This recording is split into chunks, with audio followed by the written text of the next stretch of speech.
Chapter 727. The True Immortal. I saw an immensely large black hole appear above the void of the great Tao, from which many evil demons surged out, flying toward the 3,000 great worlds. They looked incredibly terrifying, beyond description, and even in my dream, I felt a sense of despair and suffocation. Xianxia frowned, recounting the feelings from his previous dream. Guwen was not surprised, for he had witnessed the same scene. Those demons, like Chaos Grudge Luo, originated from the outer heaven chaos. As for why they descended upon the 3,000 great worlds, Guwen had not seen it for now, but he could confirm it was related to the heavenly court, because he saw a thick celestial Tao destiny in that black hole. Xianxia continued to speak while Guwen was refining treasures, listening intently and occasionally responding. An hour later, Guwen left the courtyard alone, walking down the mountain path, admiring the scenery along the way and looking toward outer heaven. The misty Immortal court was preparing to intervene in the struggle for the position of Son of Heaven, seeing it as a rare opportunity, prompting Xianxia to prepare for battle early. Since joining the misty Immortal court, Xianxia had undergone many trials and tribulations, which overall had gone smoothly, making him now one of the most prized prodigies of the misty Immortal court. His identity as the reincarnation of the Son of Heaven had not yet been exposed. But in the future struggle for the position of Son of Heaven, Xianxia would awaken his origin consciousness and revert to the Son of Heaven, though whether he could return to the heavenly court remained uncertain. Looking at Xianxia, Guwen's eyes reflected the image of an Hao. Although Xianxia still had him in his heart, Guwen could feel their bond as master and disciple was weakening, the distance growing further. When Xianxia regains his identity as the Son of Heaven, it will be even harder for them to meet. Time really turns familiar people into strangers. Guwen did not feel upset. This change only prompted him to reflect, and he rather enjoyed such a taste. He had raised an eagle, watched it grow, and now saw it soar into the sky. Search *the novel at website on Google to access chapters of novels early and in the highest quality. The cause and effect in the world are intertwined, intersecting and diverging, leading to different destinies. Seeing through destiny, enjoying every connection. After looking at Xianxia, Guwen turned to other old acquaintances, such as Jiang Qiong, Li Xiandao, the cultivators of human world peak, and others who had become almost strangers. 1,680,000 years had passed. Of the old friends from back then, less than 1/10 had survived, but those who lived to this day had become individuals of great power, commanding respect. Looking at them, Guwen reminisced about the past. With higher cultivation, Guwen could see more causes and effects, equating to possessing many memories. Past memories constantly compressed, although never forgotten, they were easily overlooked in daily life. He did not want to forget his path. Ever since breaking through to Xianxia Primordial Immortal, Guwen could feel his state of mind changing. His immense power caused him to gradually become indifferent to many things. The distinction between immortals and mortals was real. Just as mortals cannot empathize with plants and trees, this arose from a fundamental difference. Guwen finally understood why heavenly court immortals were so indifferent towards all living beings. Immortal and indestructible, their absolute power allowed them to witness any transformation in the world. To them, everything was meaningless, only alterations in their own status held significance. To Guwen, the blooming and wilting flowers along the way symbolized individual lives. Gradually, with each step he took, the surrounding scenery began to change. When he stopped walking, he found himself in a field, golden rice paddies reflecting sunlight, with a village in the distance, and smoke rising softly. Guwen turned to look at an elderly farmer working, smiling as he asked, "Old man, you're still working at such an age? Where are your children and grandchildren?"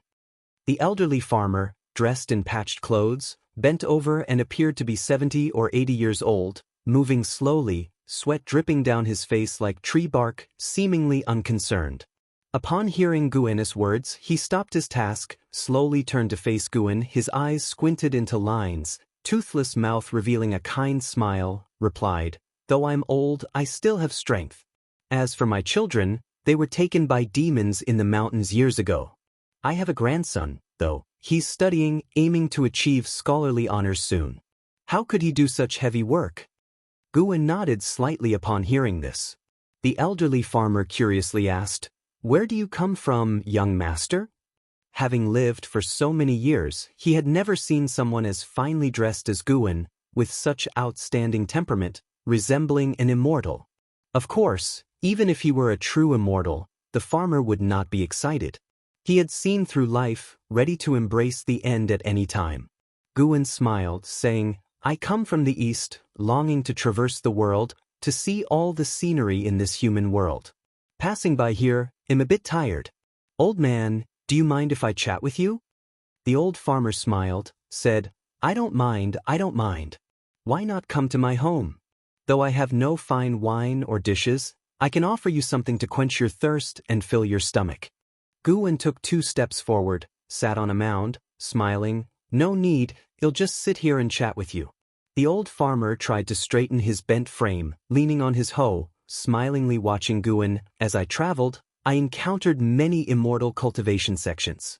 Why don't you let your grandson pursue immortal cultivation but instead scholarly honors?" Guwen asked. The old farmer shook his head with a smile, saying, "What's good about immortal cultivation? His parents once pursued immortal fate, but sadly, they lacked spirit roots, returning disappointed. They were captured by demons due to their unwillingness to accept this, stealing the demons' treasure. I don't want my grandson to follow their path. After all, dragons give birth to dragons, phoenixes give birth to phoenixes. If my grandson had immortal fate, his parents would not have been rejected by immortal cultivation sections. You seem to have an open perspective. But what does your grandson think?" "He probably wants to pursue immortal cultivation, but for now, to please me, he's aiming for scholarly honors. He wishes to establish a family and career to prevent our name from being extinguished." Guwen and the old farmer conversed casually, as if discussing mundane matters, with no particular purpose, talking about whatever came to mind. He not only listened but shared his encounters along the journey, making the old farmer marvel at the vastness of the world. After chatting for about an hour, Guwen finally stood up.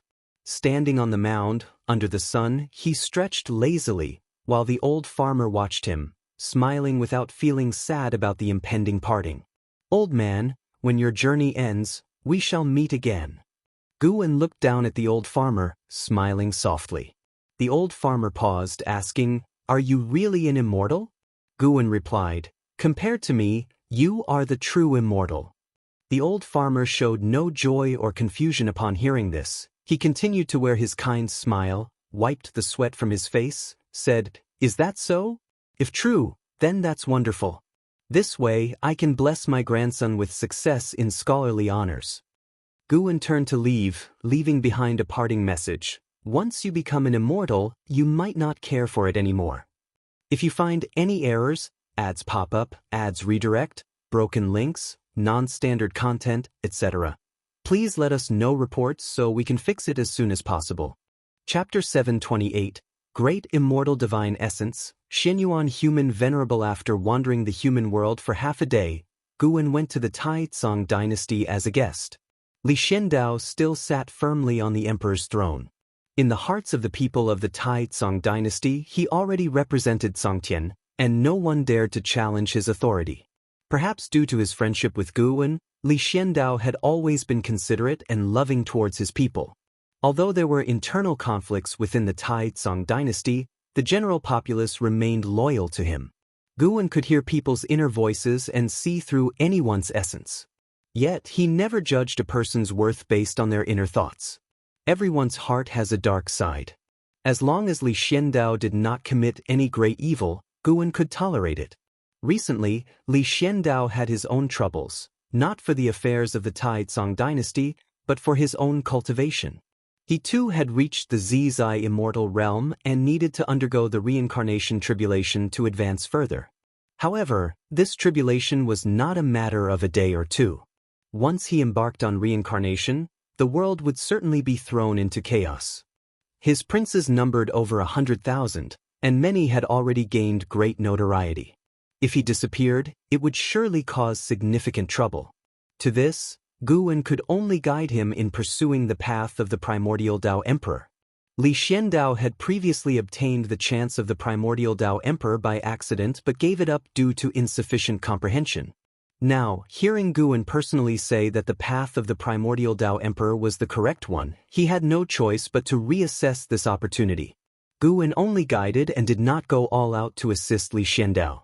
He had already helped enough. Without him, Li Xiandao would not have reached where he was today. If Li Xiandao could not hold on to imperial power, it meant it was destined to be given up. Gu An's days were so simple: planting and harvesting, playing musical instruments, practicing calligraphy, painting, and occasionally visiting old friends. Though plain, he did not find it tedious and fully enjoyed this kind of life. 10 years passed by in the blink of an eye. It was near noon on this particular day, and Zizai led a man up the mountain toward Gu An's courtyard.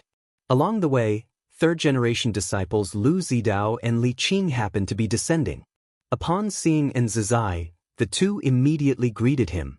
And Zizai nodded without saying much and continued up the mountain with his companion.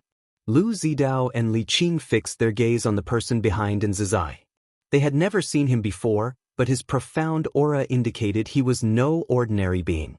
After a while, Zizai led the man into the courtyard and respectfully bowed to Guwen. Guwen was lying on a rocking chair reading a book. He spoke softly, "You may leave." And Zizai immediately retreated. Shenzhen, who was meditating in front of the artifact refining cauldron, turned his head and gazed at Tai Immortal Monarch. Standing beside Guwen, Tai Immortal Monarch had reverted to his true form. The Dharma aspect behind his head swayed slightly, exuding the demeanor of an immortal god.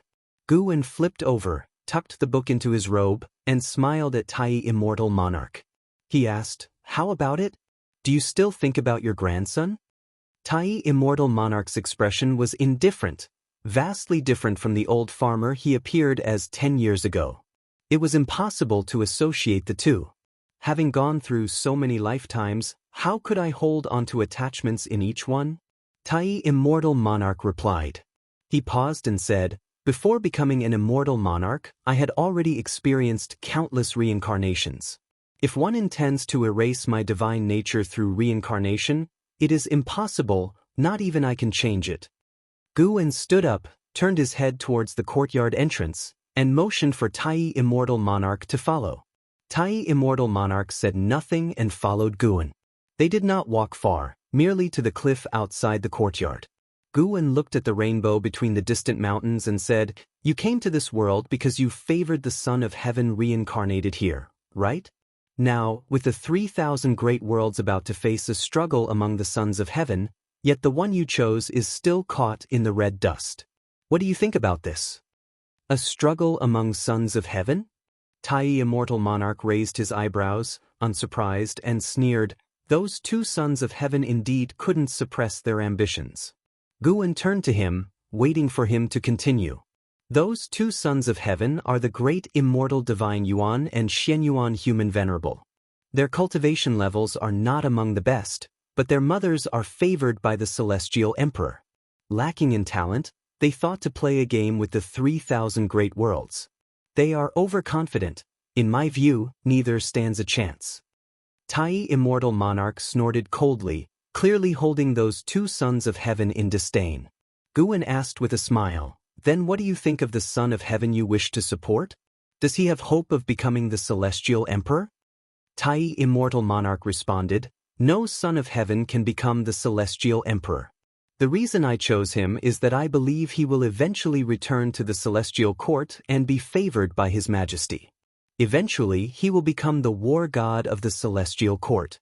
This is my opportunity. If that's the case, then stay in this world. I will pave the way for you in the future." As he spoke, Guwen took off a string of wooden tokens from his waist, the transformed forms of the 72 immortals of Jin Dong, and tossed them to Tai Immortal Monarch. Tai Immortal Monarch looked at Guwen with deep meaning in his eyes and cautiously asked, "Do you intend to enter the celestial court, or do you have other plans?" Guwen was extremely powerful and of mysterious origins, so he had to be cautious. Even if he offended Guwen, he could rely on the celestial court's destiny to remain immortal, But if Guan intended to oppose the celestial court, it would cost him his life.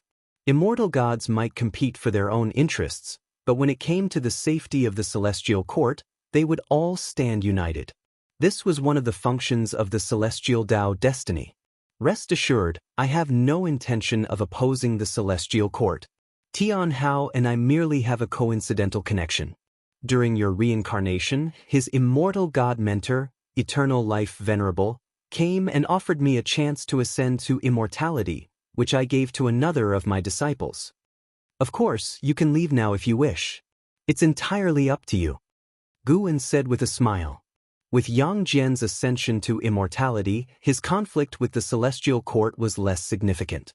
Once Tai Immortal Monarch returned and understood the situation, he would probably not dare to oppose him further. Of course, his confidence also came from his own cultivation level. Though he couldn't say he was invincible, there weren't many in the celestial court who were stronger than him. Tai Immortal Monarch smiled bitterly upon hearing this. He believed Guan's words and merely thought his previous actions were too obsessive, or more accurately, too arrogant. I am willing to stay, and the 72 immortals of Jin Dong will remain as well to see what we can leave behind for this human world. Tai Immortal Monarch said, not out of sudden kindness but knowing that with a terrifying great power like Guan here, the celestial spirit great world was bound to transcend the 3,000 great worlds and become a higher plane. He was willing to add glory to this and show goodwill to Guan. Guan did not reject this. Looking ahead at the mountains and rivers, he smiled and said, "Look, is this human world's scenery really so inferior to the heavens?" Tai Immortal Monarch looked into the distance and replied, "Heaven and earth are the most perfect creations of the great Tao, each possessing its own beauty. But immortal gods live too long, and everything eventually loses its novelty. It's not just immortal gods. Every Taoist feels the same. Don't you think so?" Here the Oval Fire. At website on Google to access chapters of novels early and in the highest quality. If you find any errors, ads pop up, ads redirect, broken links, non-standard content, etc., please let us know reports so we can fix it as soon as possible. Chapter 729. Walking ahead of everyone, the words of Tai Immortal Monarch drifted away with the gentle breeze, leaving no trace in the heavens and earth. Following his gaze, Guan softly laughed and said, "Perhaps when you master your divinity, you can reach a higher level." These words caused a change in Tai Immortal Monarch's expression. The two then fell silent, quietly gazing into the distance.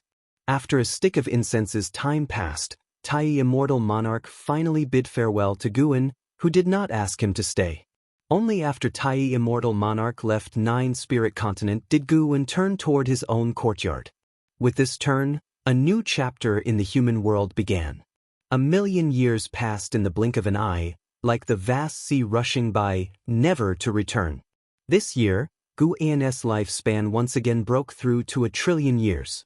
He utilized this lifespan breakthrough to teleport to other places for further breakthroughs, but after spending nearly all but 3,000,000,000,000 years of his lifespan, he only reached the late stage of the Xianxia primordial immortal realm, still far from the perfection realm.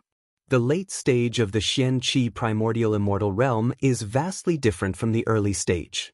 Guan felt reborn, and reaching his current height while still sensing such a gap demonstrated the enormous disparity between the late and early stages. Guan returned to his dojo but did not directly go to his residence. Instead, he wandered around 9 Spirit Continent. The towering world gate pierced the clouds, visible even from thousands of miles away.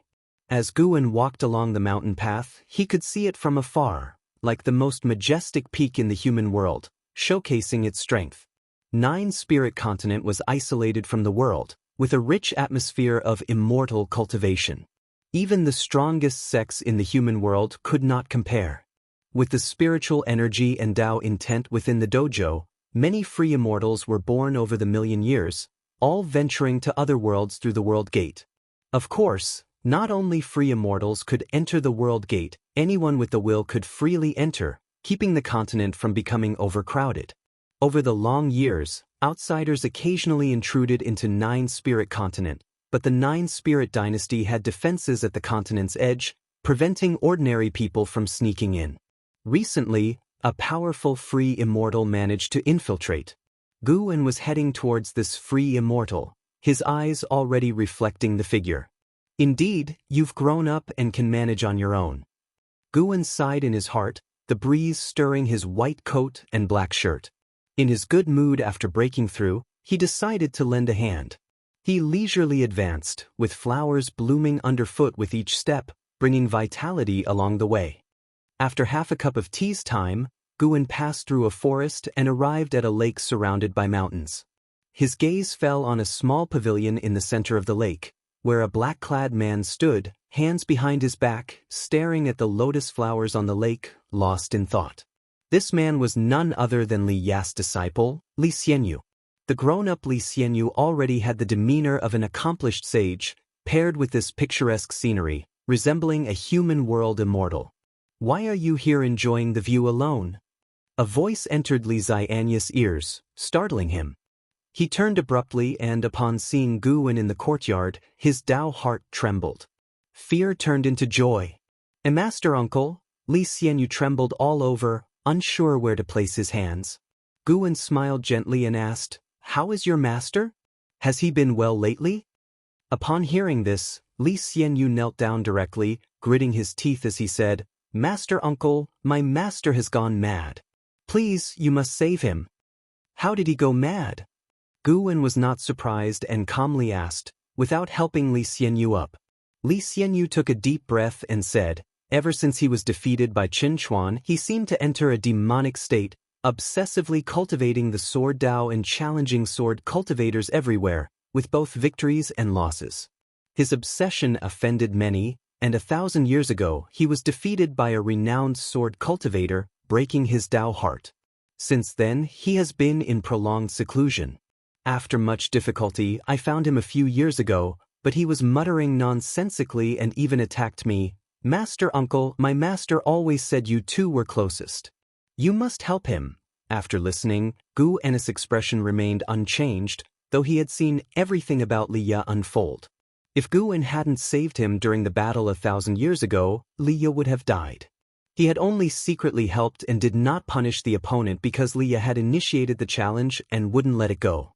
Their cultivation levels were similar, but there was a gap in Sword Dao achievement. With the slightest mistake, disaster could follow. Guwen took out a small wooden sword from his pocket and handed it to Li Xianyu, saying, "Take this sword back to your master." "What is this?" Li Xianyu took the wooden sword and hesitantly asked, his heart beating faster. Having been here for some time, he had no idea how to find Guwen, as there were too many great powers on this continent, making it hard for him to move. Little did he know that his entry was permitted by the Wuxia disciple. As soon as he sneaked in, and Zizai told an Xen, who deduced his connection with Li Ya through cause and effect, and finally informed Guwen, "You just need to give this sword to him." Guwen said, then turned to look at the lake. Li Xianyu stood up, carefully keeping the wooden sword. He then looked at Guwen and cautiously asked, "Master uncle, what is your attitude towards my master? Why won't he come to you?" Without turning back, Guwen looked at the lake and said, "My attitude has never changed, only his thoughts have become chaotic." Li Xianyu relaxed, always feeling that Guwen cared about his master, but his master had overthought things and was too concerned with face. If his master could set aside his pride and follow Master Uncle in cultivation, he would undoubtedly become the greatest sword cultivator in the world. "Xianyu, we've met twice now. You can call me Master Uncle, and I acknowledge you. I can sense the bond between you and your master, more like father and son than master and disciple. Although I don't think you'll abandon him, I still want to ask you to take good care of him," Guwen said, turning to Li Xianyu with a grateful smile. Li Xianyu nodded solemnly, saying, "I will. Without my master, I would have died long ago.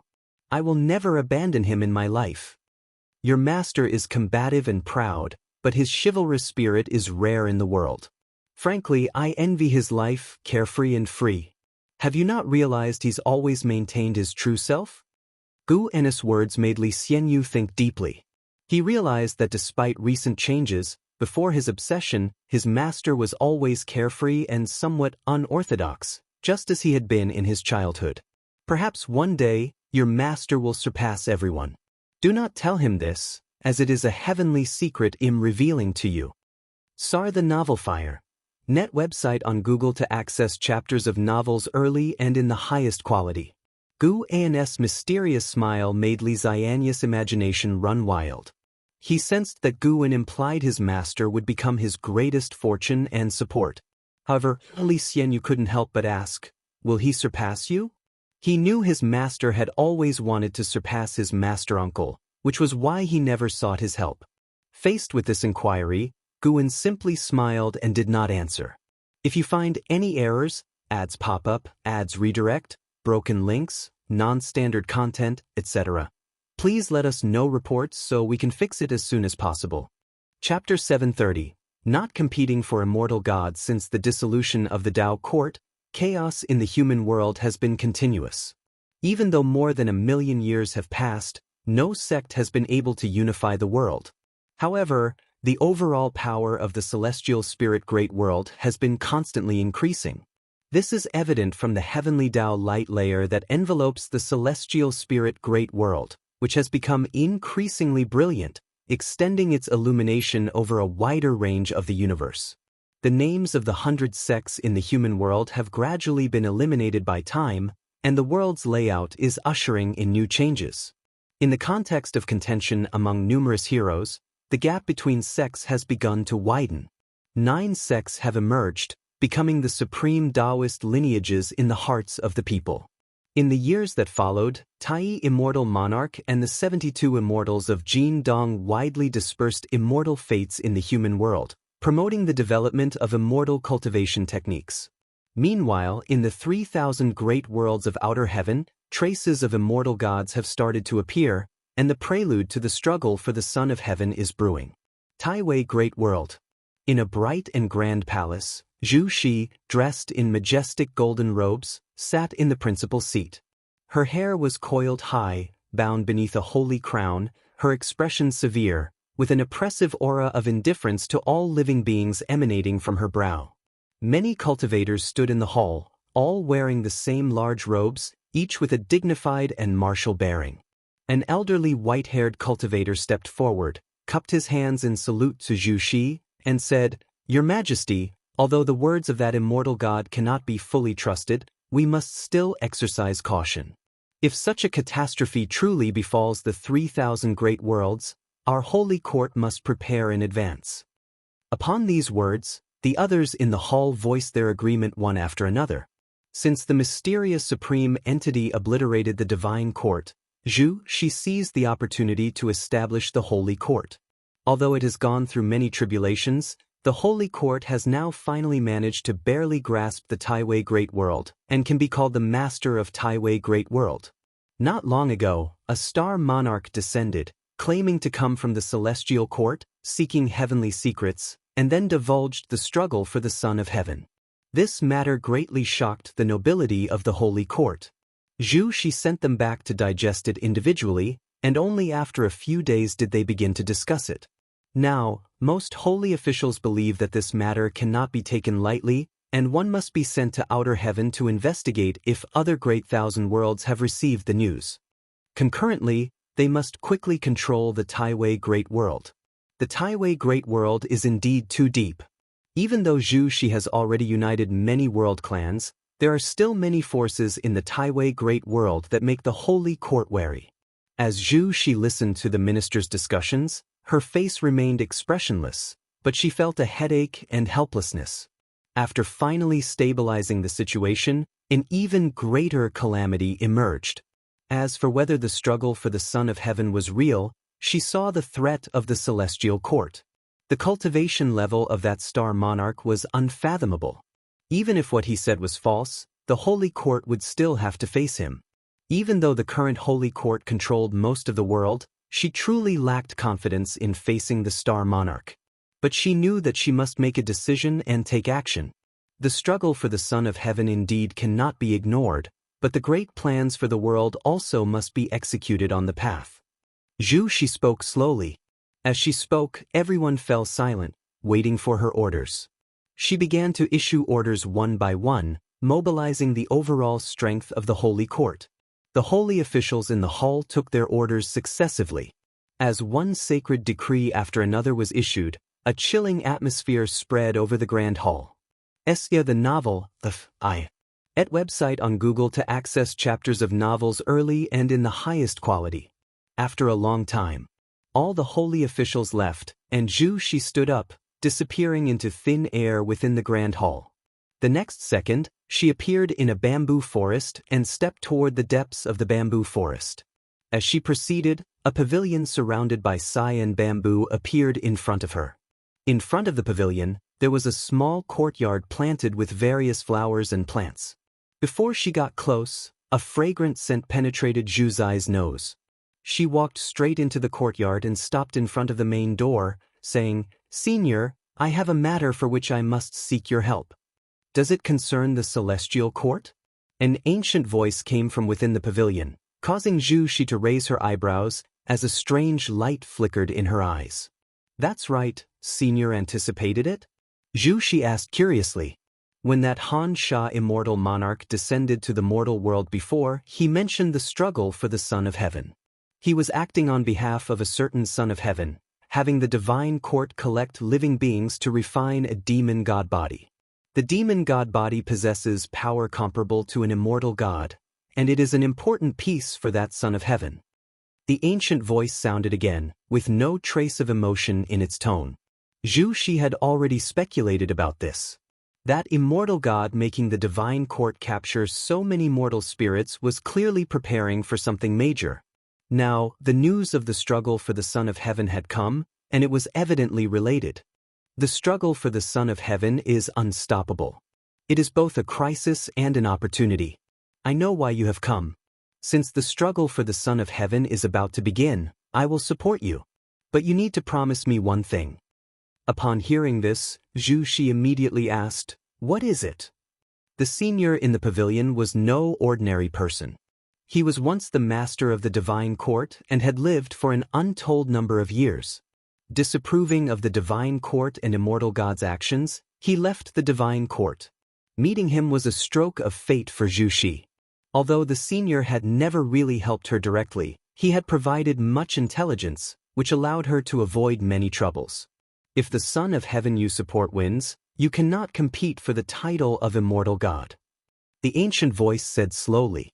Zhu Shi felt puzzled and asked, "If we do not compete for the title of immortal god, why should we support the Son of Heaven? Do you have any other options?" Zhu Shi fell silent. The star monarch personally came. She and the holy court probably had no choice but to comply. "I have never experienced the struggle for the Son of Heaven, but I once saw some records in a certain ruin on the path of the great Tao. The struggle for the Son of Heaven has no true winner, especially for all living beings. Getting too close to immortal gods during such a catastrophe is not a good thing.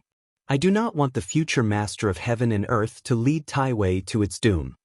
You should remember the war 1,000,000 years ago. The divine court, as powerful as it was, could not stand against a single individual, just as the great Tao itself.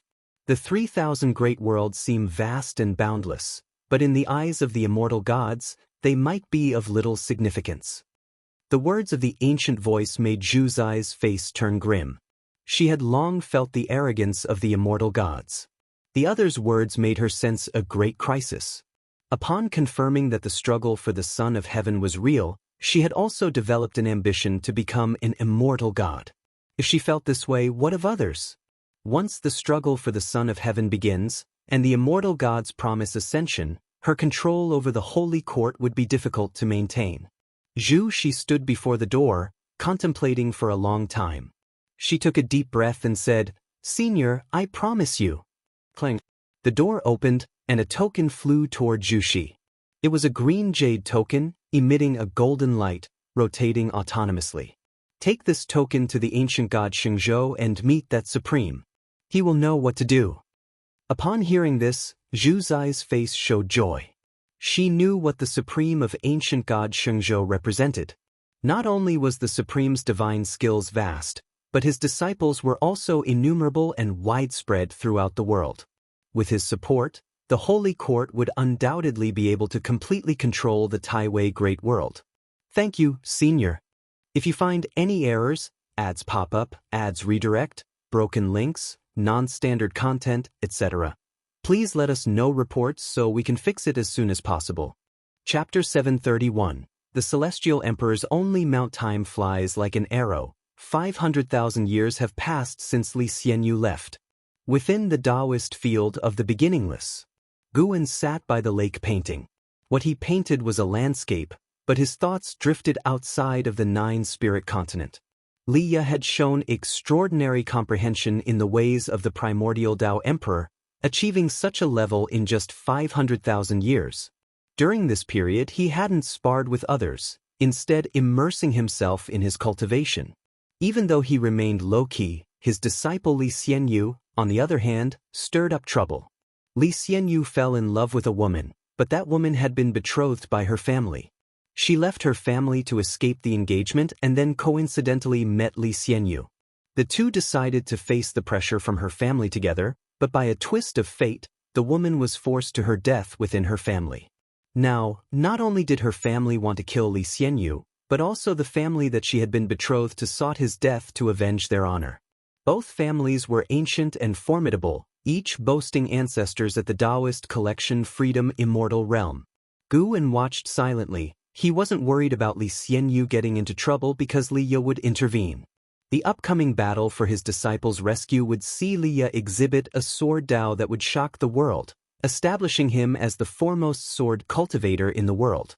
In the future, he would also become the preeminent great cultivator known to the world in the celestial spirit great world. Liya would glorify the primordial Tao Emperor, making it a target for future cultivators to aspire to. Besides Liya, Guwen also kept an eye on others. He saw Zhang Buku following the celestial calming god descending into the void between the 3,000 great worlds, deeply focused on his cultivation. With the assistance of the Taiqing Golden Immortal, Zhu, she was also gradually gaining control over the Taiwei Great World. The Taiwei Great World had deep foundations. With Zhu Zai's power, he originally couldn't have become the master of heaven and earth, but because the Taiqing annihilated the divine court, causing those great cultivators to have reservations, fearing taking's return to create more trouble, they wanted to use the holy court as a shield, providing Zhu Shi the opportunity. When the struggle for the Son of Heaven began, these ancient powers would launch an offensive against the holy court to regain old powers. Of course, that was future talk. For now, Zhu Shi could remain the world's master for a long period. Guwen, while observing the outer heaven, continued painting, each stroke imbued with Tao intent, making everything in the painting appear vivid, with the plants and flowers seeming to sway in the wind, as if they genuinely existed. The blood prison great saint approached Guwen with a fawning smile, saying, "Master, the talents from the nine-spirit continent are increasing. Many people are seeking us out. When do you think we can open the gates of Wuxia?" Guwen replied nonchalantly, "Why? Do you also wish to take in disciples?" "Not me. I'm your mount. How can I take in disciples? It would mess up the generational hierarchy in the future, creating significant trouble. I just feel that Wuxia should expand, especially since the nine-spirit continent has developed a solid foundation over these years." The blood prison great saint laughed. The stronger Wuxia became, the more he would benefit. Thinking of numerous Wuxia disciples admiring him made him excited. He even had bigger ambitions. He aspired to become the sole mount of the Celestial Emperor. Guwen said softly, "Once this gate is opened, it will be like a surging river that cannot be stopped." "Master, why block it? If you're afraid of trouble, you can let an Xin and us manage it. If you're worried about the younger generations causing chaos, you can establish strict sect rules," the blood prison great saint asked, puzzled. He never considered that Guwen was wary of the celestial court. In his heart, Guwen was the strongest, and Wuxi's distance from the celestial court was unfathomable. Besides, there were many sects more powerful than Wuxia in the world, yet they hadn't faced divine retribution. Guwen was also pondering over problems. Though he always said he didn't want to establish a force, in reality he continuously took steps towards it. Moreover, he couldn't always shield his disciples. It was time for them to stand on their own. Seeing Guwen stay silent, the blood prison great saint stopped speaking and gazed at his painting. This painting. The blood prison great saint's eyes lit up. Though the painting depicted the scenery ahead, he saw the vast 3,000 great Tao within it. The rivers of Tao surged, ceaselessly flowing, like a kaleidoscope of myriad scenes before his eyes. Guwen stopped his brush and handed the brush to the blood prison great saint. You will finish the next part of the painting and then show it to me. Leaving these words behind, Guwen turned and left, the blood prison great saint holding the brush, his eyes filled with anticipation. He immediately forgot about Wuxia's expansion, focusing solely on painting. Guwen walked into the mountains and arrived at the other end of the human world. Human World Peak, heaven-defining peak. Sir the Novel Fire. Net website on Google to access chapters of novels early and in the highest quality. Over 3 million years had passed, and he remained the peak master of heaven-defining peak. He hadn't intervened much in Human World Peak, and hence, Human World Peak had not become a top major sect of the present age. The strongest of Human World Peak was merely at the free immortal realm. Fortunately, the peak master Yongyan Taoist monarch had no desire for supremacy, only wishing to consolidate the Taoist lineage. Precisely due to this ideology, time passed quickly for Human World Peak. Guwen had just arrived when Yongyan Taoist monarch appeared in his courtyard. Peak master, you've been waiting for me? While picking medicinal herbs, Guwen asked.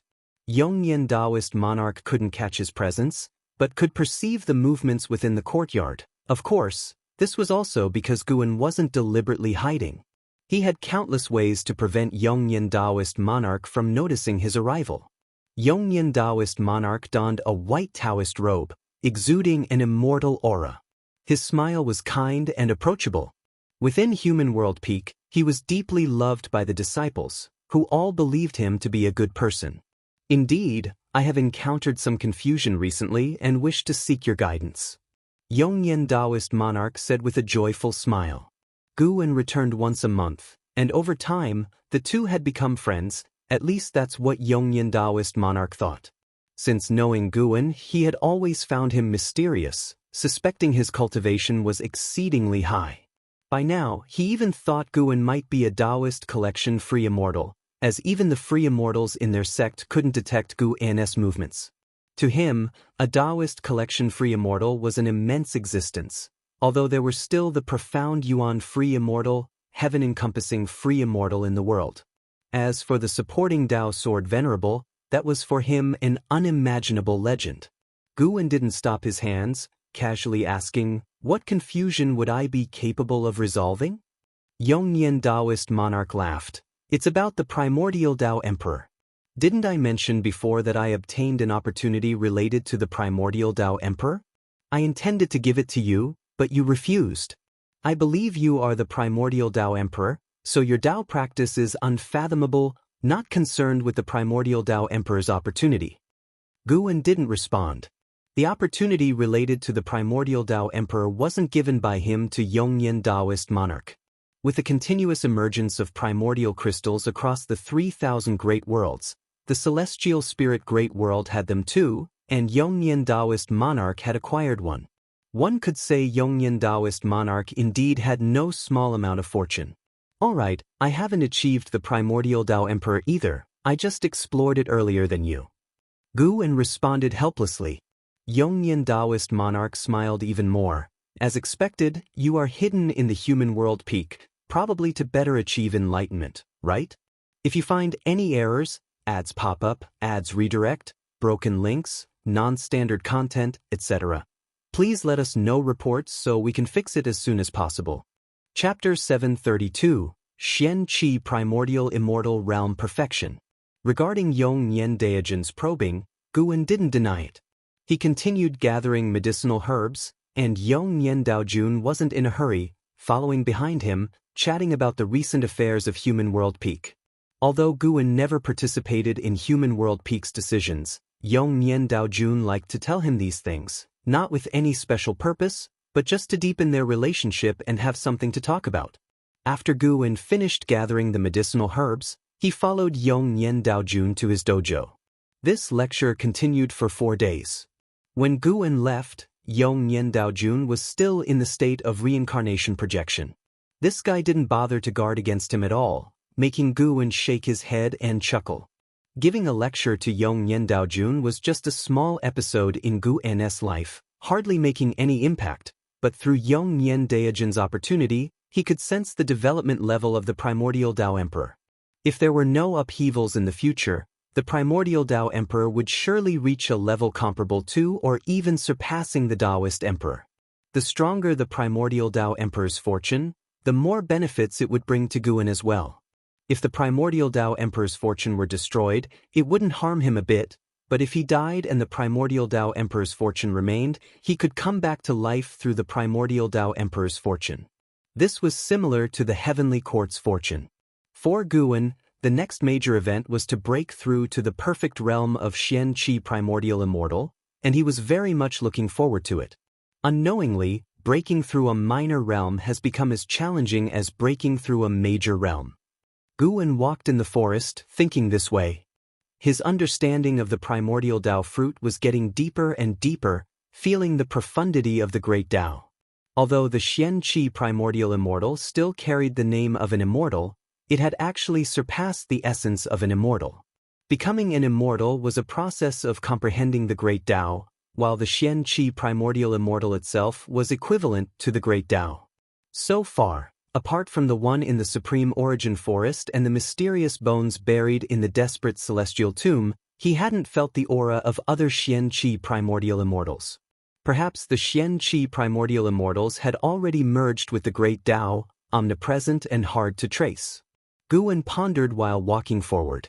Since Liya became the primordial Dao Emperor and made a name for himself, 3 more primordial Dao Emperors had appeared in the celestial spirit great world, not counting the Wuxia disciples.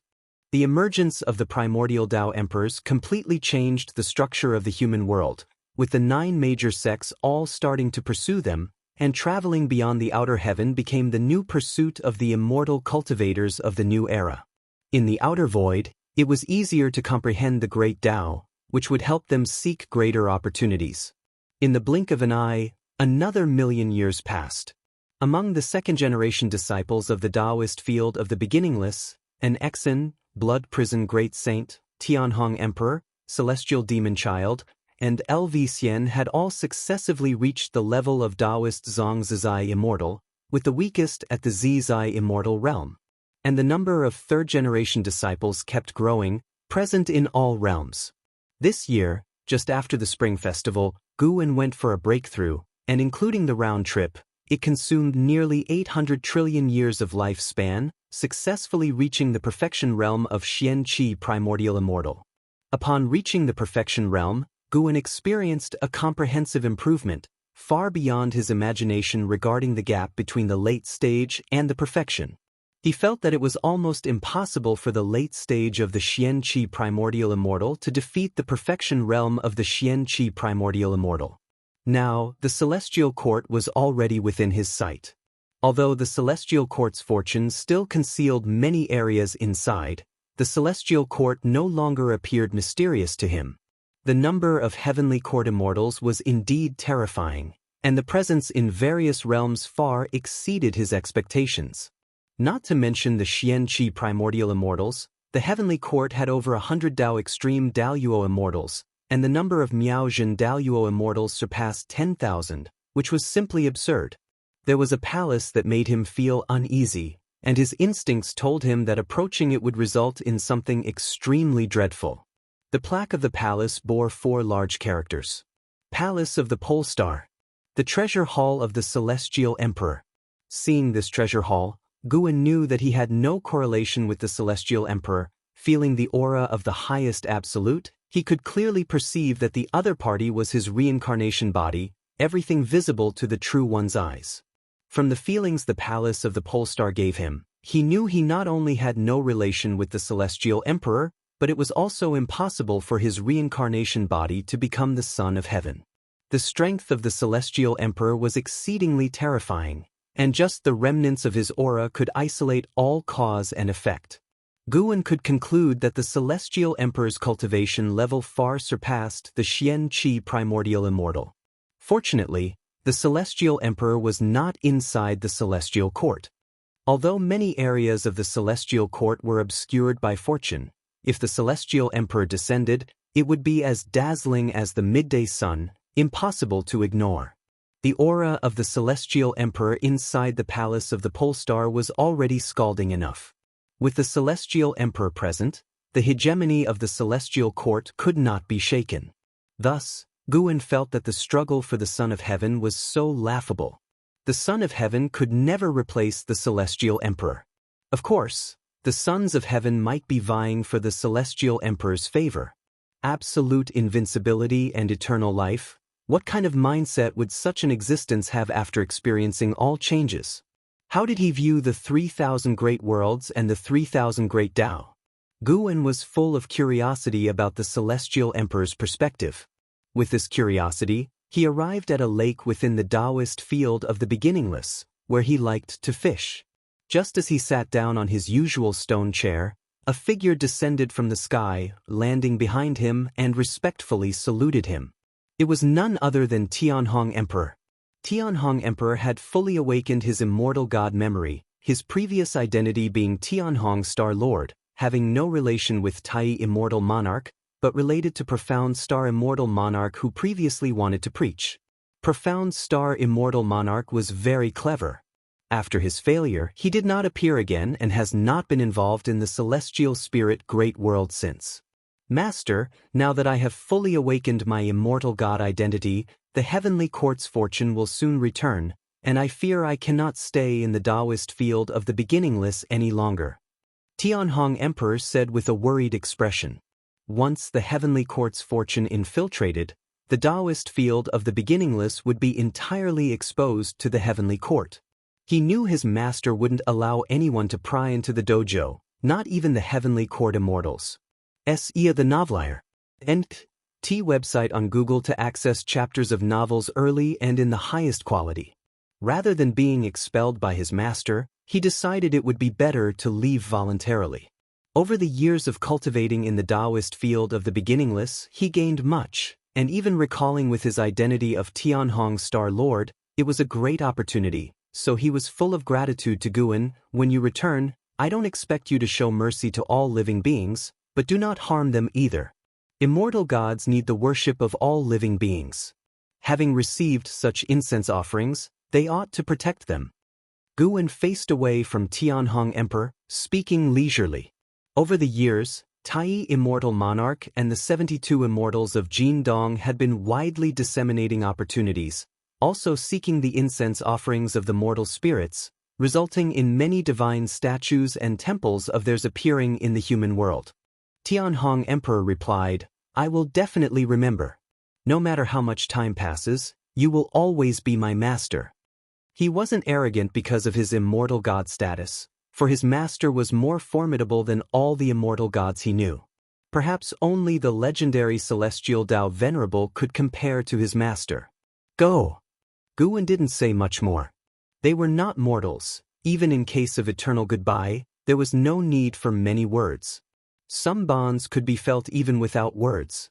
If you find any errors, ads pop up, ads redirect, broken links, non-standard content, etc., please let us know reports so we can fix it as soon as possible. Chapter 733. The unfathomable Wuxia Emperor Tianhong's departure caused quite a stir within Wuxia.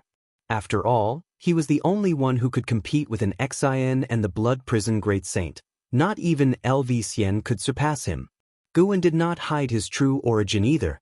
He revealed his identity as an immortal god, allowing Wuxia disciples to formally come into contact with the celestial court, a time-honored ruler standing upon the 3,000 great Tao.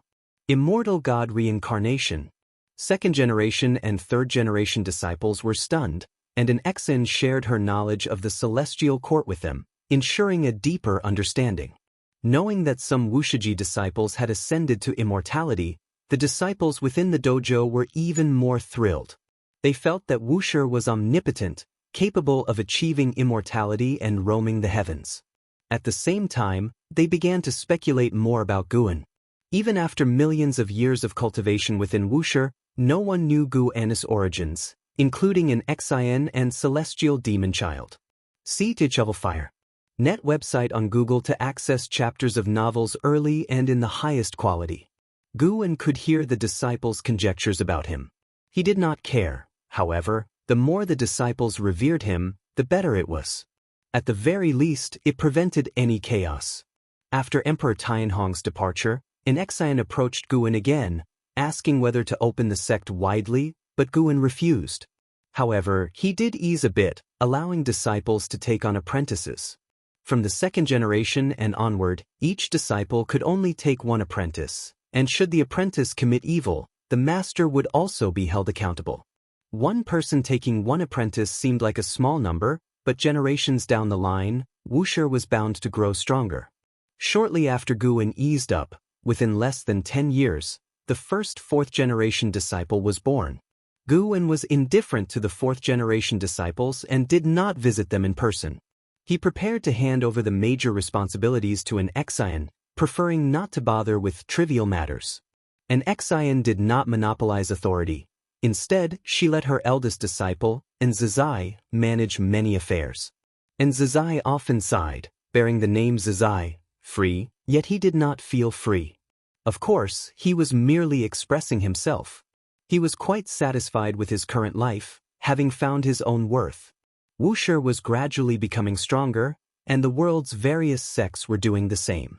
Observing the sects gave insight into the entire world, as the celestial spirit great world was also rapidly developing. With the assistance of immortal gods and guidance from primordial Tao Emperor, the great thousand worlds' celestial fortunes naturally soared. 30,000 years passed. Compared to the rapidly changing outside world, the transformations within 9 spirit continent were not as swift. On this day, early in the morning, 2 figures passed through layers of mist, entering 9 spirit continent. They were Liya and Xianxia.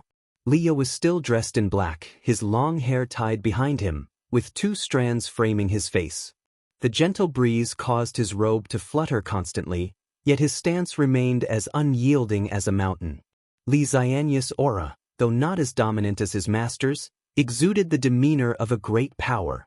Compared to his last visit, he now bore the aura of hardships, suggesting he had endured more trials than Liya. Such dense spiritual energy, far surpassing before. Looking across the world, not even the grotto heavens of the 9 major sects can match this, Liya remarked, feeling a bit nervous at the thought of meeting Gu-wen soon. Xianxia nodded, about to respond when a brilliant light swiftly approached from the horizon. As the light dispersed, 2 figures appeared. It was an Xian and Xianxia. "Sister!" Liya exclaimed in joy.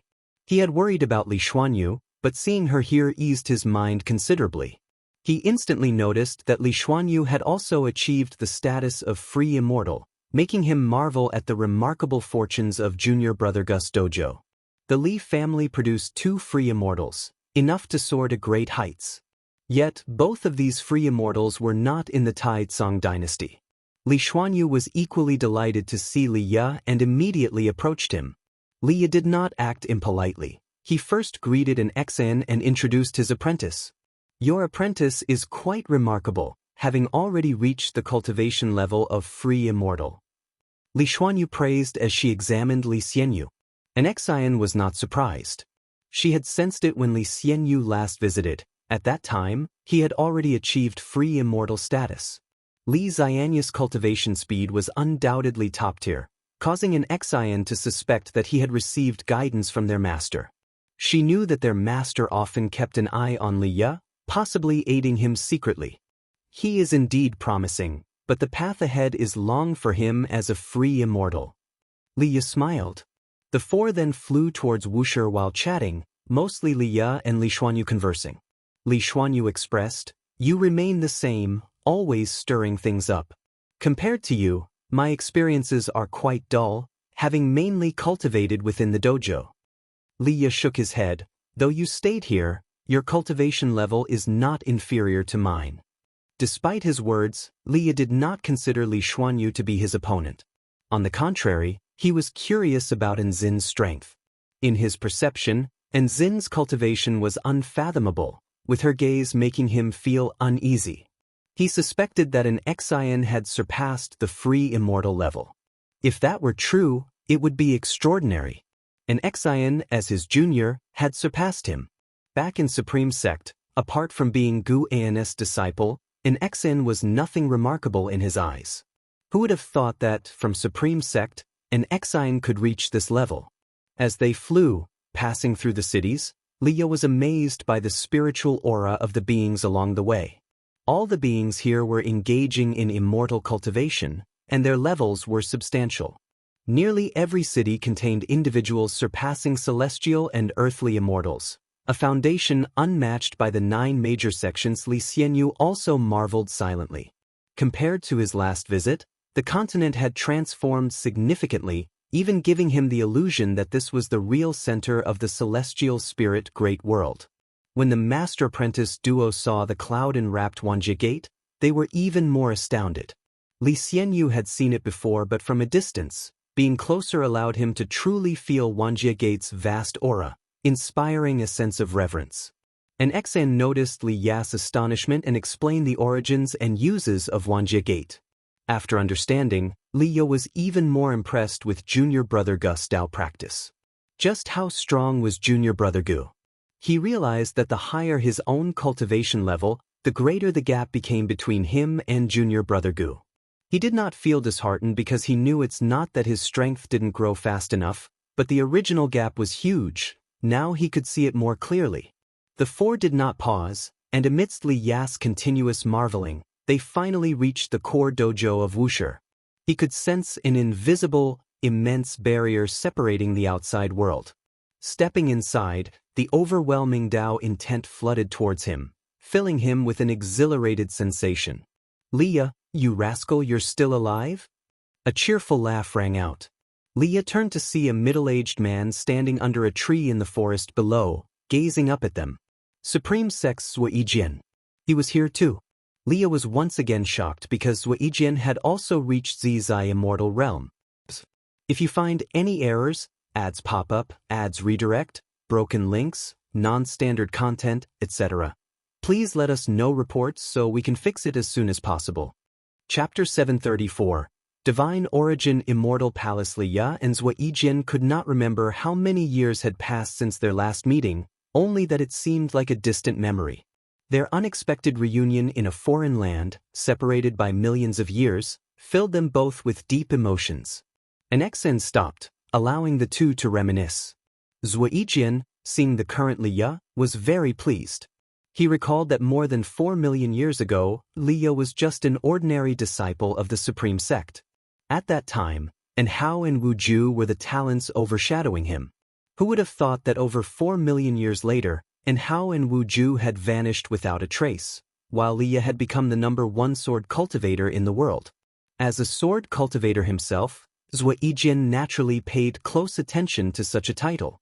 During their conversation, he could sense the vast sword intent contained within Liya, which secretly startled him. How did this kid cultivate? He came to Wuxia, bathing daily in the Dao intent of the supporting Dao sword venerable, achieving his current accomplishments. But compared to Liya, he felt that his own sword Dao was insignificant. Little did he know, Liya was equally shocked. He understood how Zuijian could reach the free immortal realm, but how could he also be so formidable in sword Dao? As they continued to talk, their excitement began to wane. An Xian, Li Xuanyu, and Li Xianyu could clearly sense the change in their mood, creating a subtle atmosphere. Eventually, an Xian took the initiative to speak, saying that Liya still had to see his master, and bid farewell to Zuijian. Watching the four of them leave, Zuijian sighed, "How truly fortunate they are." He had knelt for many years on the heaven-repairing platform of the Supreme Sect to gain his current opportunity, while Liya's destiny changed the moment he stumbled upon Medicine Valley, where the supporting Dao sword venerable lay in wait. How could he not be envious?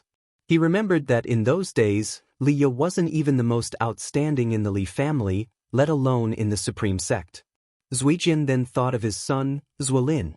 Initially, Zuolin had a good relationship with Guan, but over the years, they had gradually drifted apart.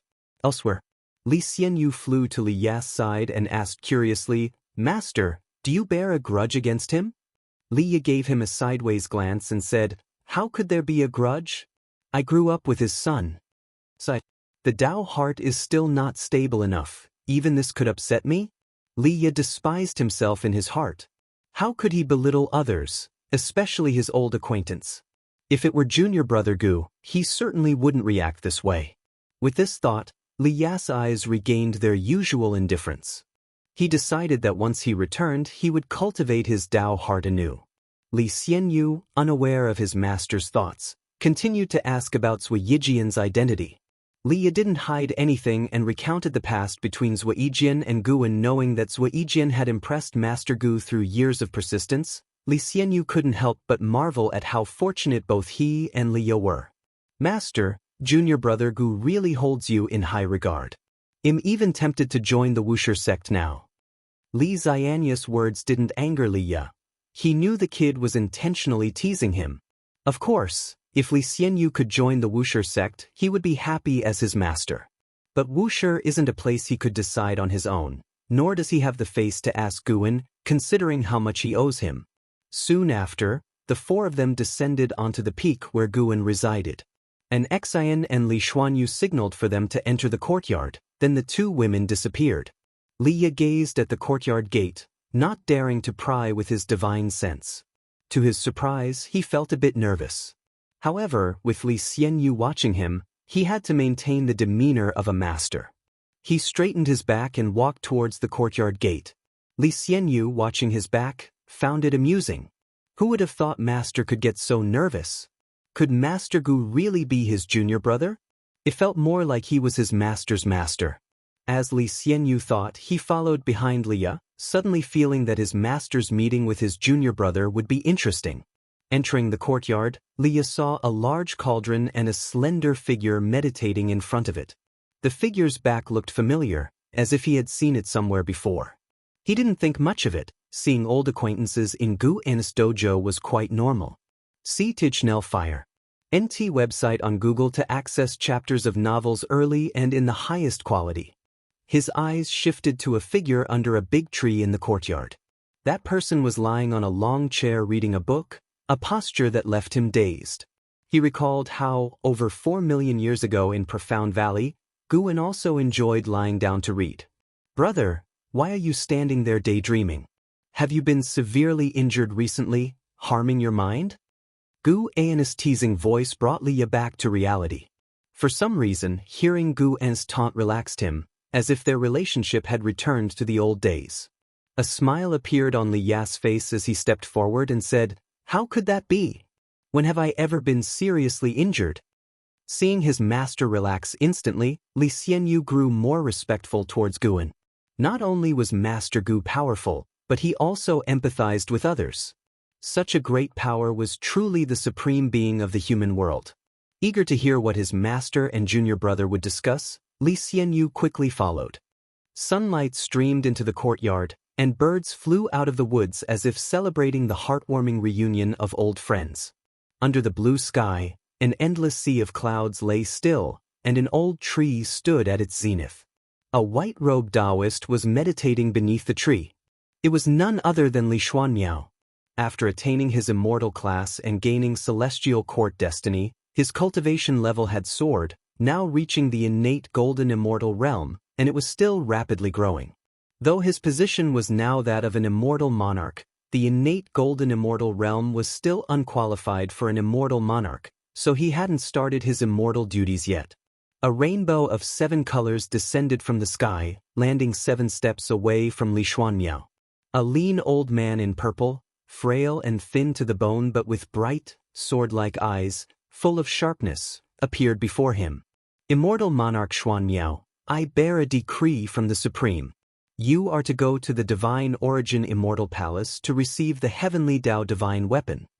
The old man in purple bowed respectfully, but his eyes scrutinized Li Xuanmiao up and down. Li Xuanmiao opened his eyes, and the old man lowered his gaze. I understand. I will go shortly, Li Xuanmiao said, without immediately rising. His reincarnation projection was not fully retracted. The old man in purple continued, The Supreme also told me to remind you that if the great immortal divine Yuan tries to recruit you, listen but make no promises. All right. Li Xuanmiao agreed. Though he had spent years cultivating in the celestial court, various immortals and gods frequently tried to recruit him, giving him an insight into the factional struggles within the celestial court. The internal factions of the celestial court were more complex than he had imagined. Despite his immortal monarch status, he had to tread cautiously. The gods and star monarchs likely had backings of even higher beings. The old man in purple said no more, bowed, and disappeared. Li Xuanmiao stood up, gazing at the sea of clouds, as if peering through to the cycle of reincarnation. Divine Origin Immortal Palace, Great Immortal Divine Yuan. Li Xuanmiao looked down at the 3,000 great worlds, pondering how to contact his master. If you find any errors, ads pop up, ads redirect, broken links, non-standard content, etc., please let us know reports so we can fix it as soon as possible.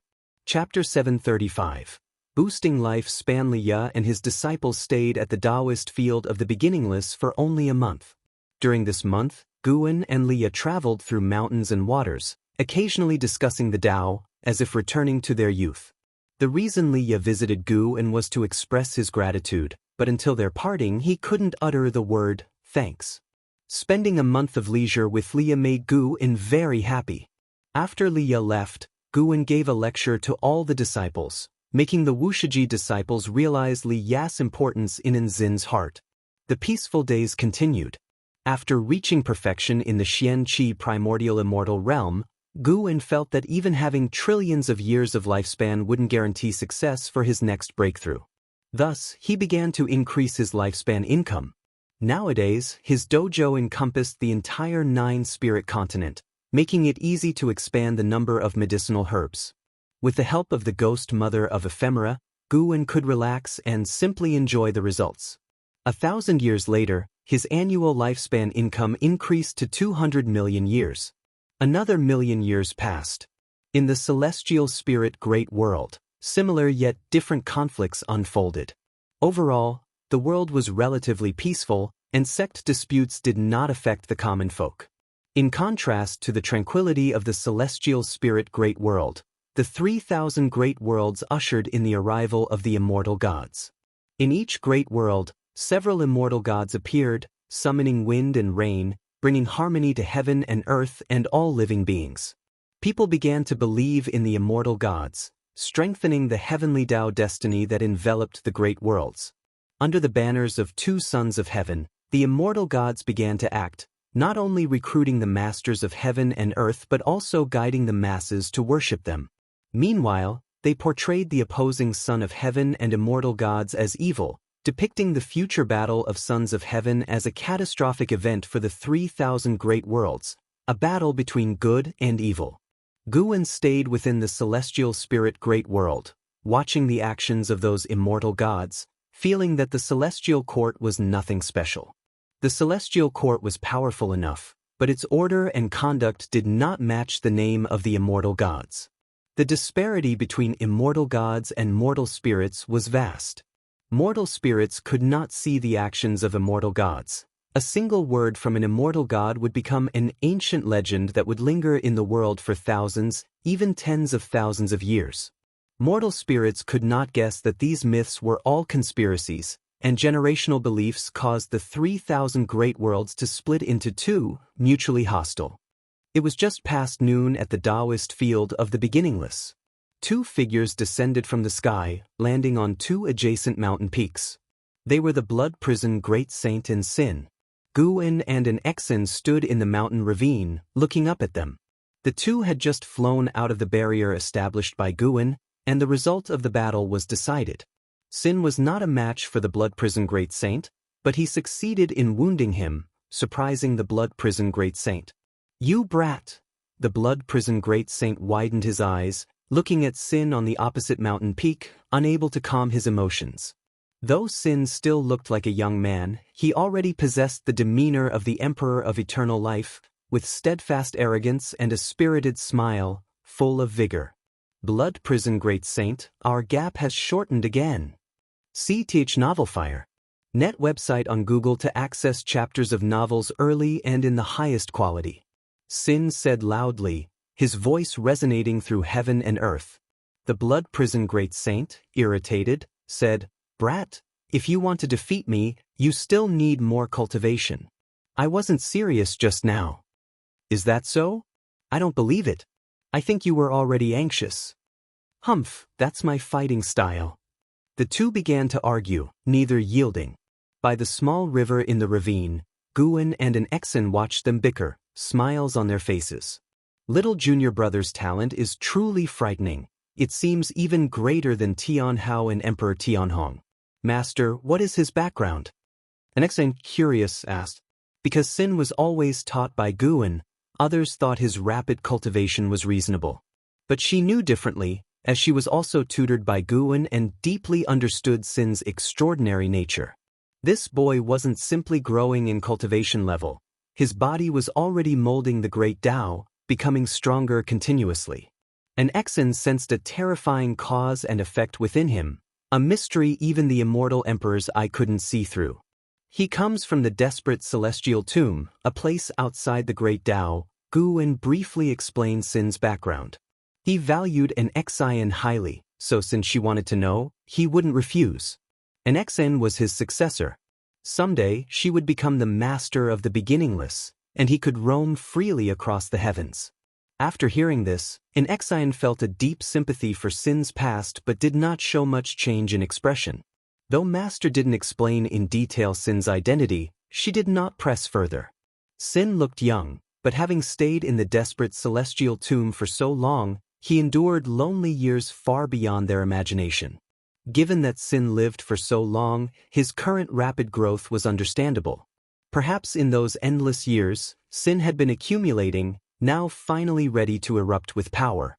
The conversation between the master and disciple did not reach the ears of the blood prison great saint and Sin. When the two descended, Guan and an Xian stopped talking. "Master, do you think he was anxious just now?" Sin approached Guan, frowning. Guan patted his head and smiled. "Victory is victory, defeat is defeat. Why worry about how much effort the other put in? Continually cultivate, and one day you will win." Sin agreed, smiling broadly, and did not dwell on the issue. The blood prison great saint felt displeased. He didn't want to lose. But since the words came from Guan, he didn't dare refute and remained silently disgruntled. "Sin, you are now a free immortal, capable enough in cultivation. Do you want to venture out and train for a while?" Guan looked at Sin, smiling. Seeing Master truly pampering Sin, perhaps even more so than herself, an Exan thought Sin's background was indeed not simple. No matter how she looked, Sin's brows and eyes seemed somewhat similar to Master's. Though she had such suspicions, she dared not point them out. Sin being suppressed in the desperate celestial tomb for so many years indicated that Master might have encountered dreadful events in the past, making it impossible to protect his son. Guan, catching in Sin's inner thoughts, found them amusing. She guessed correctly. "Yes, can I?" Sin nodded excitedly. Guan looked at the blood prison great saint and said, "You accompany him to train for a millennium. No matter what he does, do not intervene. Just follow him, letting him experience and judge for himself." "Me?" The blood prison great saint widened his eyes, unwilling. Seeing his reluctance, Sin immediately said, "Master, just him." Gritting his teeth, the blood prison great saint found the boy increasingly difficult to deal with. "You both may go." Guan shook his head with a smile and then turned away. Watching him, an Exan said meaningfully, "This is not just a test for little junior brother. Perhaps it's also a test for you." "A test?" Hearing this, the blood prison great saint immediately felt invigorated. He loved the master's tests, knowing benefits would follow if completed. His previous experience on the path of the great Tao had fruitful outcomes, not only forging numerous friendships and brotherhoods but also becoming the first primordial Tao emperor in the Taoist field of the beginningless, aside from the master. An Xian turned and followed Guan's footsteps. After their figures disappeared into the forest, the blood prison great saint looked at Sin, smiling meaningfully. "Brat, in the human world, while I won't interfere, I will report everything you do to the master. If you find any errors, ads pop up, ads redirect, broken links, non-standard content, etc., please let us know reports so we can fix it as soon as possible. Chapter 736, The Way of the Immortal Official. The blood prison. Great Saint and Sin have been gone for a millennium, traveling in the human world.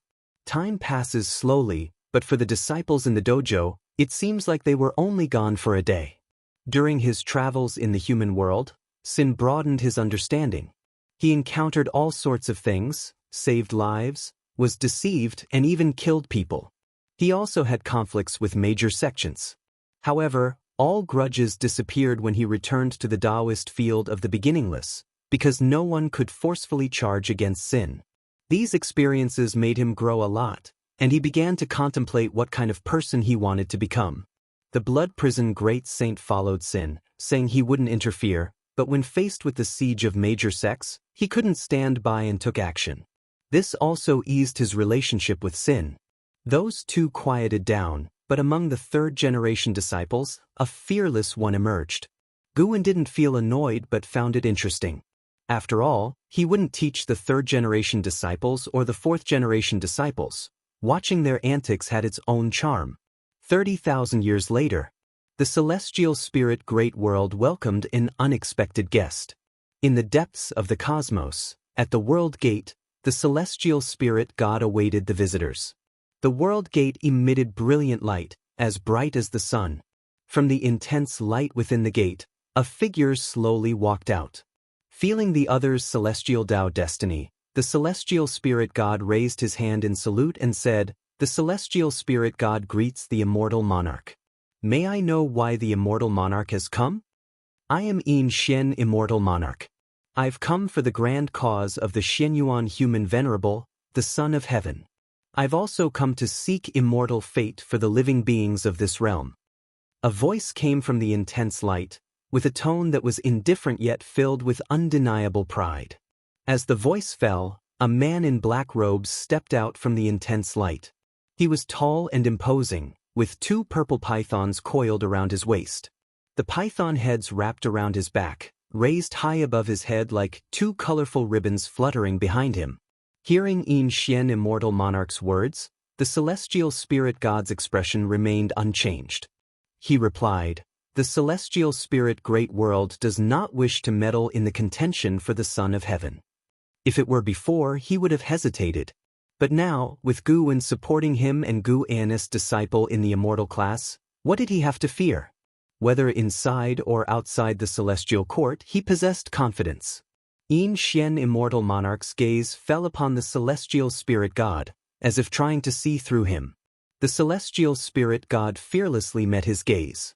As the intense light within the world gate faded, Xianxia immortal monarch was gradually engulfed by darkness, making him appear less like an immortal god and more like an evil god. "May I ask whose domain this realm belongs to?" Xianxia immortal monarch asked. Being refused by the celestial spirit God didn't anger him, for he understood the message the celestial spirit God was conveying.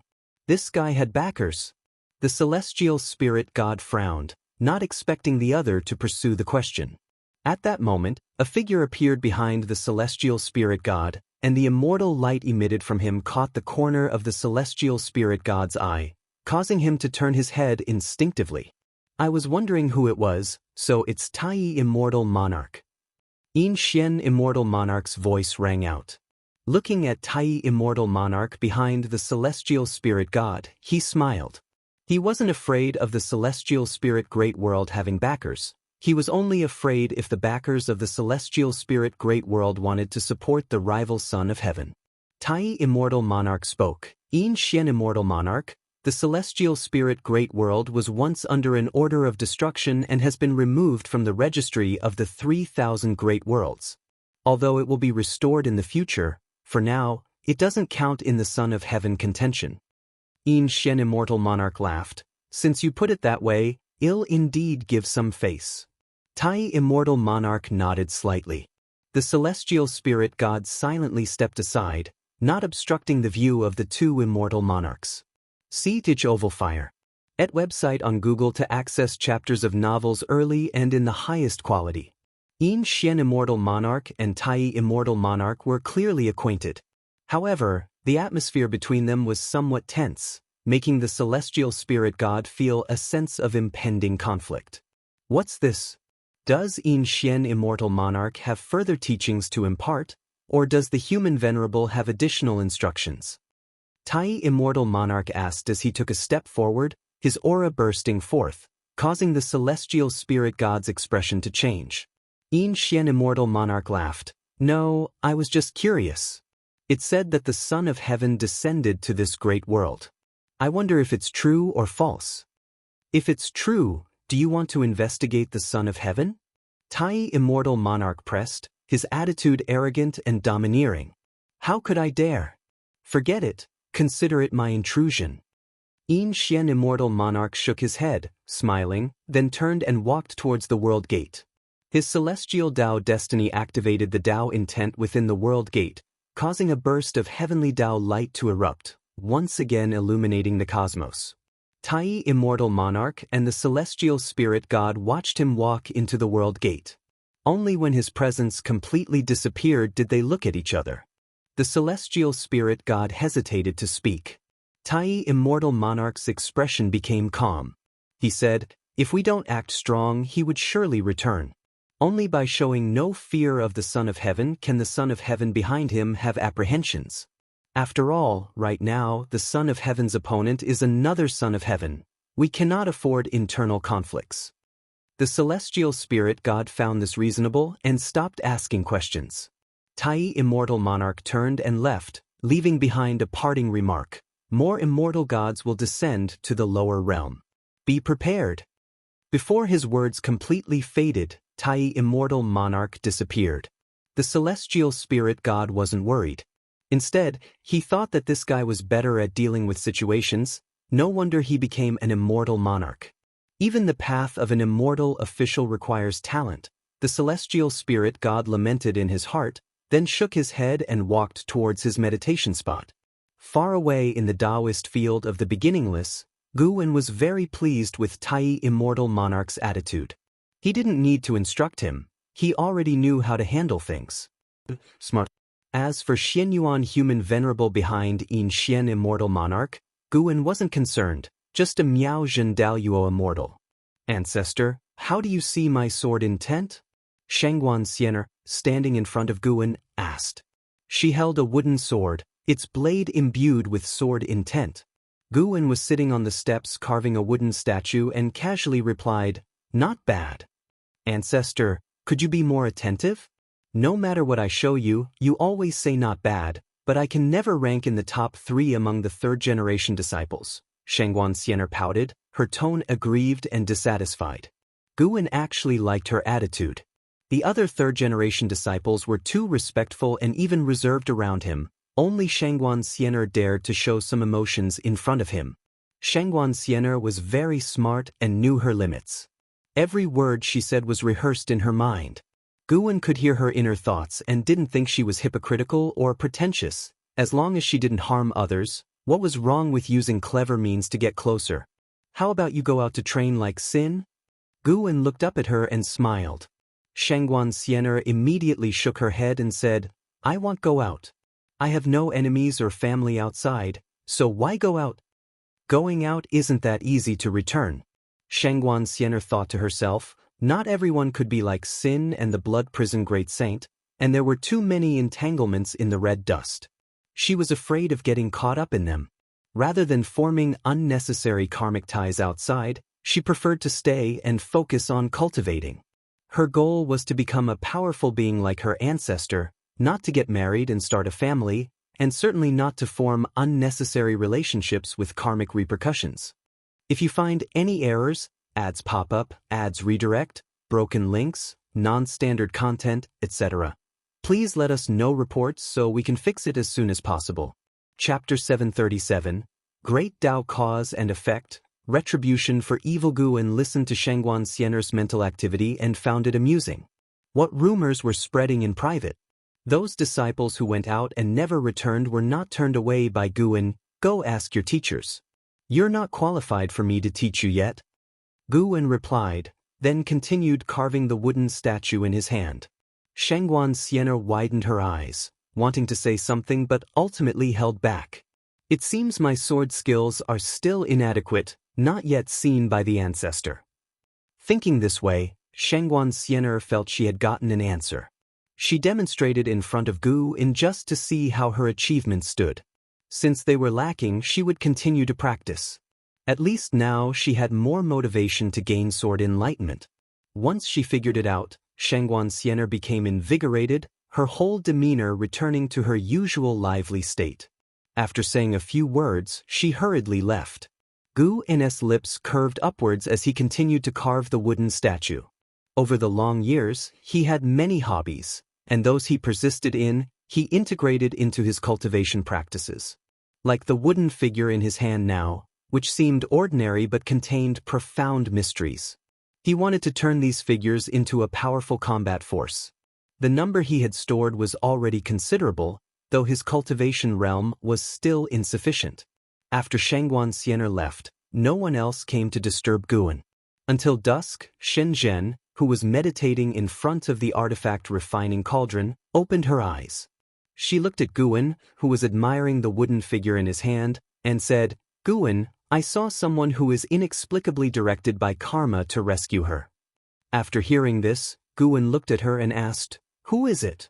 While speaking, he followed Shenzhen's karma, and what he saw and heard made his heart a little excited. Finally found her. It's a woman, meditating in the dark. That darkness? I can't describe, it's very oppressive. Shenzhen took a deep breath and said seriously. Guin stood up, putting the wooden figure into his chest pocket. He looked at Shenzhen and asked, "Do you want to go take a look?" Sar the Novel Fire. Net website on Google to access chapters of novels early and in the highest quality. Shenzhen, after hearing this, didn't immediately agree but hesitated and asked, "Would it be dangerous? Am I being manipulated by some powerful entity to draw you in?" After comprehending the Tao for millions of years, although she didn't practice qi absorption cultivation much, her enlightenment period was the longest. After achieving primordial Tao Emperor, she had the most reincarnation projections in the dojo, more than an Exin. Though an Exin never said it, Guin knew she already considered Shenzhen her greatest future adversary for the Magic Battle Conference. The Blood Prison Great Saint was no longer a threat to her. With profound Tao practice and rich understanding of the path of cause and effect, she felt nothing in the world was coincidental. She couldn't possibly achieve enlightenment for no reason, nor develop a strong urge to rescue a stranger without cause. It must be some peerless great power plotting against her behind the scenes. What made her worthy of such scheming? She could only think of Guin. Indeed, someone in the unseen forces is guiding you to rescue that woman. Guin walked toward her, smiling as he spoke. Upon hearing this, Shenzhen sighed in relief and asked, "You noticed this early on? Do you know that person?" "Let's go, we'll talk on the way." Guin came to her side and gently patted her shoulder. Shenzhen stood up and followed in Guin's footsteps. As soon as she took a step, the surrounding scene suddenly changed. She found herself in darkness, with silver lines underfoot flowing forward endlessly like countless schools of fish. Guin walked ahead, Shenzhen's gaze fell on his back, and her unease dissipated. She quickly caught up to walk shoulder to shoulder with Guin and curiously asked, "What is this place? Why is there no aura of the Great Tao around?" This is a void space opened up by the path of cause and effect. Although there seems to be nothing here, there are great cause and effect barriers at the edges. These barriers are products of the rules constructed by the 3,000 Great Tao. Violating these rules will bring retribution, dissipating all Tao practice and suffering infinite misfortune until one's consciousness extinguishes. Guin answered. It was also his first time here. Even if a Tao extreme Daoyuo Immortal came here, tainted by great cause and effect, they would meet a terrible end. When he used karma divine power to curse enemies, he suffered retribution from the great cause and effect, but compared to the barriers in this dimension, it was like a grain of rice compared to the moon. Though strong, the great cause and effect here couldn't harm primordial Tao fruit. In other words, a Xianxia primordial immortal could come and go freely. The great cause and effect here would be like nothing to them. Great cause and effect. Does it mean bad karma? Shenzhen muttered. You could understand it that way. Let me tell you a story next. Guin agreed, then began narrating the story of the Emperor of Eternal Life. The journey was long. He walked at a leisurely pace, telling the story on the surface, but in truth he was using his Tao intent to help the trapped fairy Xianxia dispel the retributions of great cause and effect. Fairy Xianxia was entangled by great cause and effect, her consciousness sinking into a boundless abyss, constantly experiencing her worst fears, already breaking down. She hadn't entirely lost consciousness due to the Emperor's destiny protection. One had to admit, the Taoist Emperor truly was a marvelous creation, able to contend against the great Tao. For the immortal realm, Fairy Xianxia's great cause and effect couldn't be dispelled, and the Emperor of Eternal Life was helpless. But for Guan now, he could resolve the retribution of her great cause and effect. At first, Xianxia wasn't very interested, listening while experiencing this unfamiliar and unknown cosmos. But soon she got captivated by the story of the Emperor of Eternal Life. Born into misery, orphaned, shouldering vengeance while cultivating, meeting a beloved but having to part, roaming across realms with an obsession but not saving the beloved before being hunted by immortal gods. Xianxia always had a habit of writing, but she too got absorbed in the life story of the Emperor of Eternal Life, her emotions swaying along. Mysteriously, she seemed to empathize with him. The Emperor of Eternal Life sacrificed himself in the great cause and effect steel, trying to use the most perfect creation of the path of cause and effect to search for Fairy Xianxia. As Guan spoke to this point, he stopped, his gaze shifting to Xianxia. Xianxia understood. She asked, "The woman I saw is Fairy Xianxia, and the karma that led me to save her is the Emperor of Eternal Life's obsession?" Guan answered, "That's right. Once Fairy Xianxia is saved, this karma will be over, and you won't be affected anymore." Xianxia frowned and said, "But why did the Emperor of Eternal Life choose me? Do I have some connection to Fairy Xianxia? Am I her descendant?" "No, you are not. But sins are." "Am not? Then why me?" Xianxia couldn't figure it out. Suddenly, she thought of something, her eyes widened, and she asked in amazement, "Could it be you are the descendant of the Emperor of Eternal Life?" "No, what is your relationship with him? Are you his reincarnation?" The thought that Guan could be the Emperor of Eternal Life made Xianxia's feelings complicated and inexplicable. Guan shook his head with a smile. He has already died in the great cause and effect steel without a chance for reincarnation. I just knew him. That was true. The Emperor of Eternal Life had not reincarnated. Rather, he was Guan's reincarnation body. If you find any errors, ads pop up, ads redirect, broken links, non-standard content, etc., please let us know reports so we can fix it as soon as possible. Chapter 738, Exile Realm. Upon hearing that Guan was not the reincarnation of the Emperor of Eternal Life, Xianxia couldn't help but breathe a sigh of relief. Although Guan already had several women, the thought of Guan having had a memorable and reincarnated romance with a certain woman still made her a little uneasy. Guan could hear her thoughts and found it amusing. He had no intention of rekindling his past with Fairy Xianxia. He too felt uneasy about it. He just needed to save Fairy Xianxia and fulfill the Emperor of Eternal Life's obsession. As for what happens to Fairy Xianxia afterward, that would be up to her. Xianxia asked a few more questions. She was full of curiosity about the Emperor of Eternal Life. His experiences sounded even more legendary than in Hao's, and she had also heard many names of cosmic planes and great beings in the stories, giving her a sense of touching the pinnacle of the great Tao.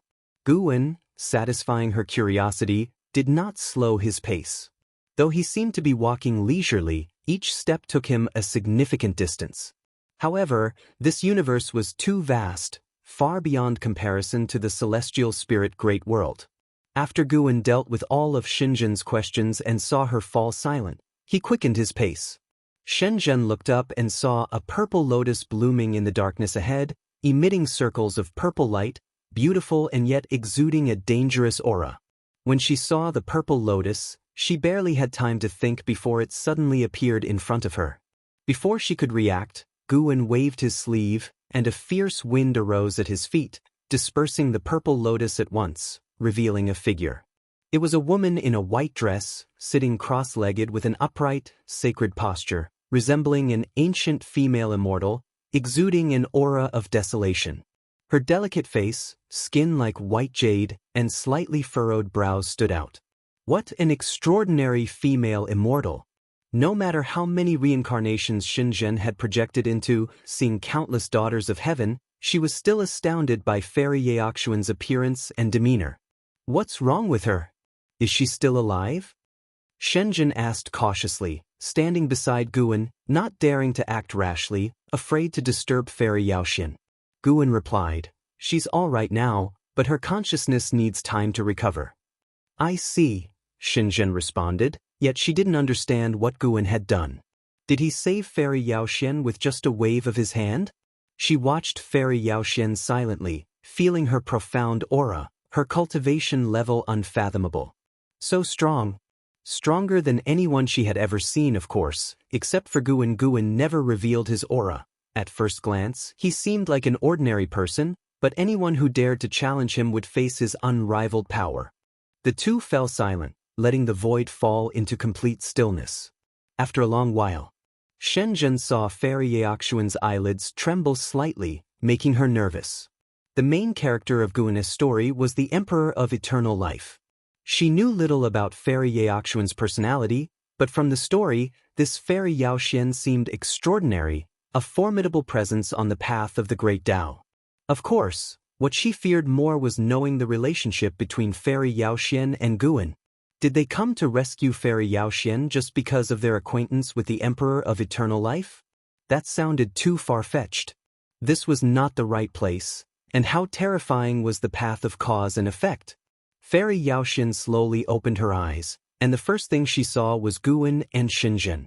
She could see Xianxia's face clearly, but Guan's face appeared blurry to her, only his outfit was distinct. Her eyes were empty, devoid of emotion, like a deep well, making Xianxia's heart quiver. She did not speak, just quietly watched Guan and Xianxia. Guan remained silent, knowing that Fairy Yaxuan was regaining her consciousness. Her cultivation had fallen to the Taoist collection Freedom Immortal realm, but the Taoist Emperor's destiny still lingered. With time, she could recover all her memories. Thus, silence enveloped both sides once again.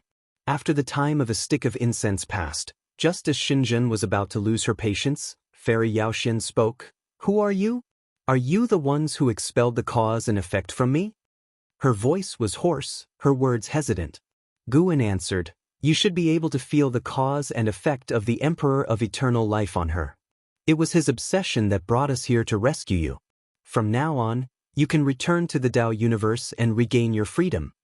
"The Emperor of Eternal Life," Fairy Yaxuan murmured, clearly reminiscing about the name.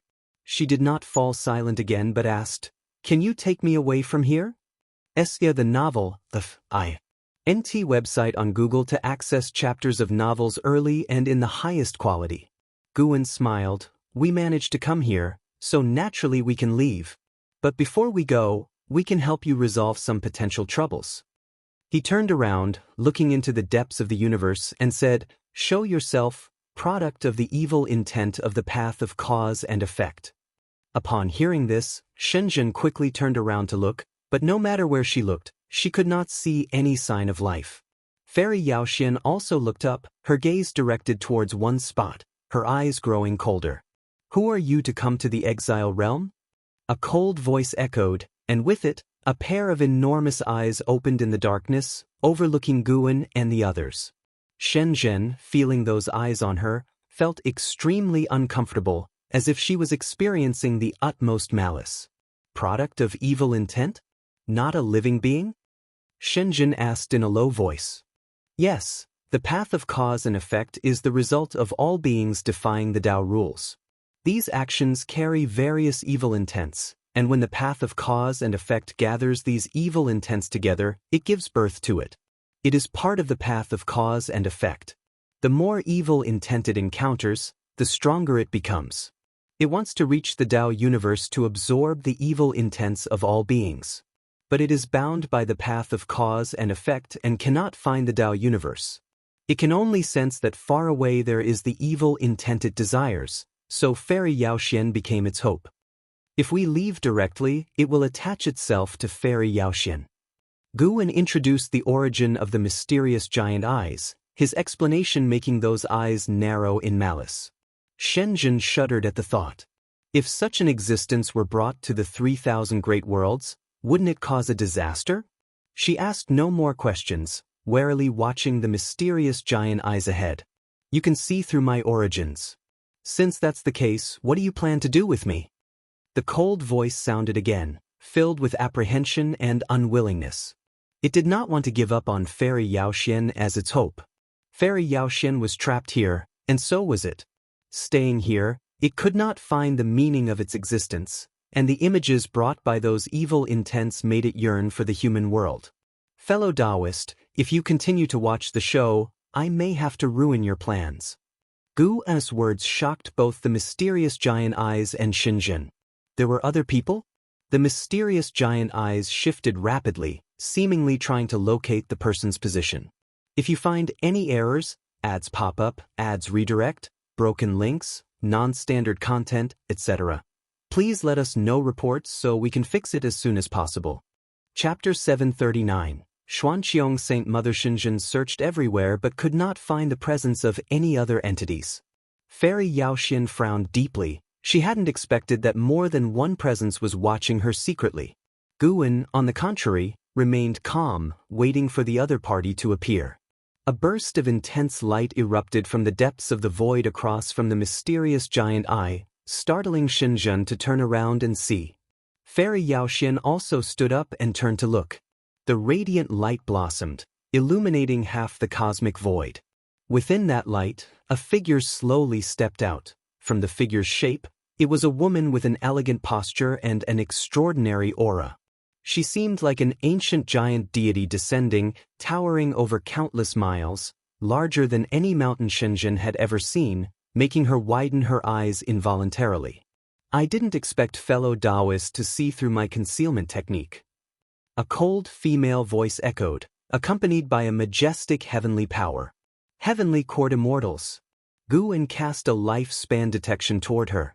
Xuanqiong Saint Mother, late-stage Dao Extreme Daoyuo Immortal Realm 0/0/0, Xuanqiong Saint Mother. Guan noted the name, planning to inquire with Celestial Spirit God and Tai Immortal Monarch later. Xuanqiong Saint Mother's celestial Dao destiny was extraordinarily dense.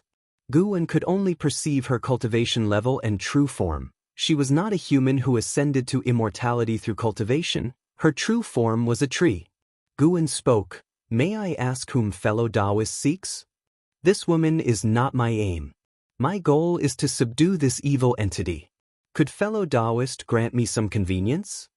Xuanqiong Saint Mother replied, devoid of the arrogance typical of heavenly court immortals. In truth, she was quite astounded.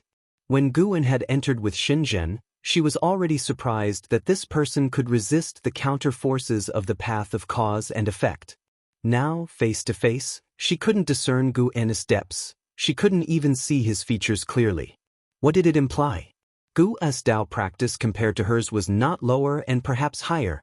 The most terrifying thing was that this person bore no sign of celestial Dao destiny, indicating he did not belong to the heavenly court. To cultivate to this degree without reliance on the heavenly court, he was definitely not an ordinary person. Despite the countless powerful entities within the heavenly court, the vast majority of immortal gods grew to their current status due to the celestial Dao destiny. The higher the realm, the harder it is to ascend further. Talent alone can't measure it. If it's solely for this evil entity, I naturally won't interfere, so well leave first. As Guan spoke, he raised his hand and beckoned to Fairy Yaoxian, signaling her to follow. Then he turned and left. Shenzhen followed closely, and Fairy Yaoxian didn't hesitate, catching up to their pace. May I know fellow Taoist's name? I am the Supreme Immortal of the Heavenly Court, Xuanqiong Saint Mother. Since we have met, why not forge a good bond? My dojo is in the celestial extreme 9 heavens. You are welcome to visit anytime.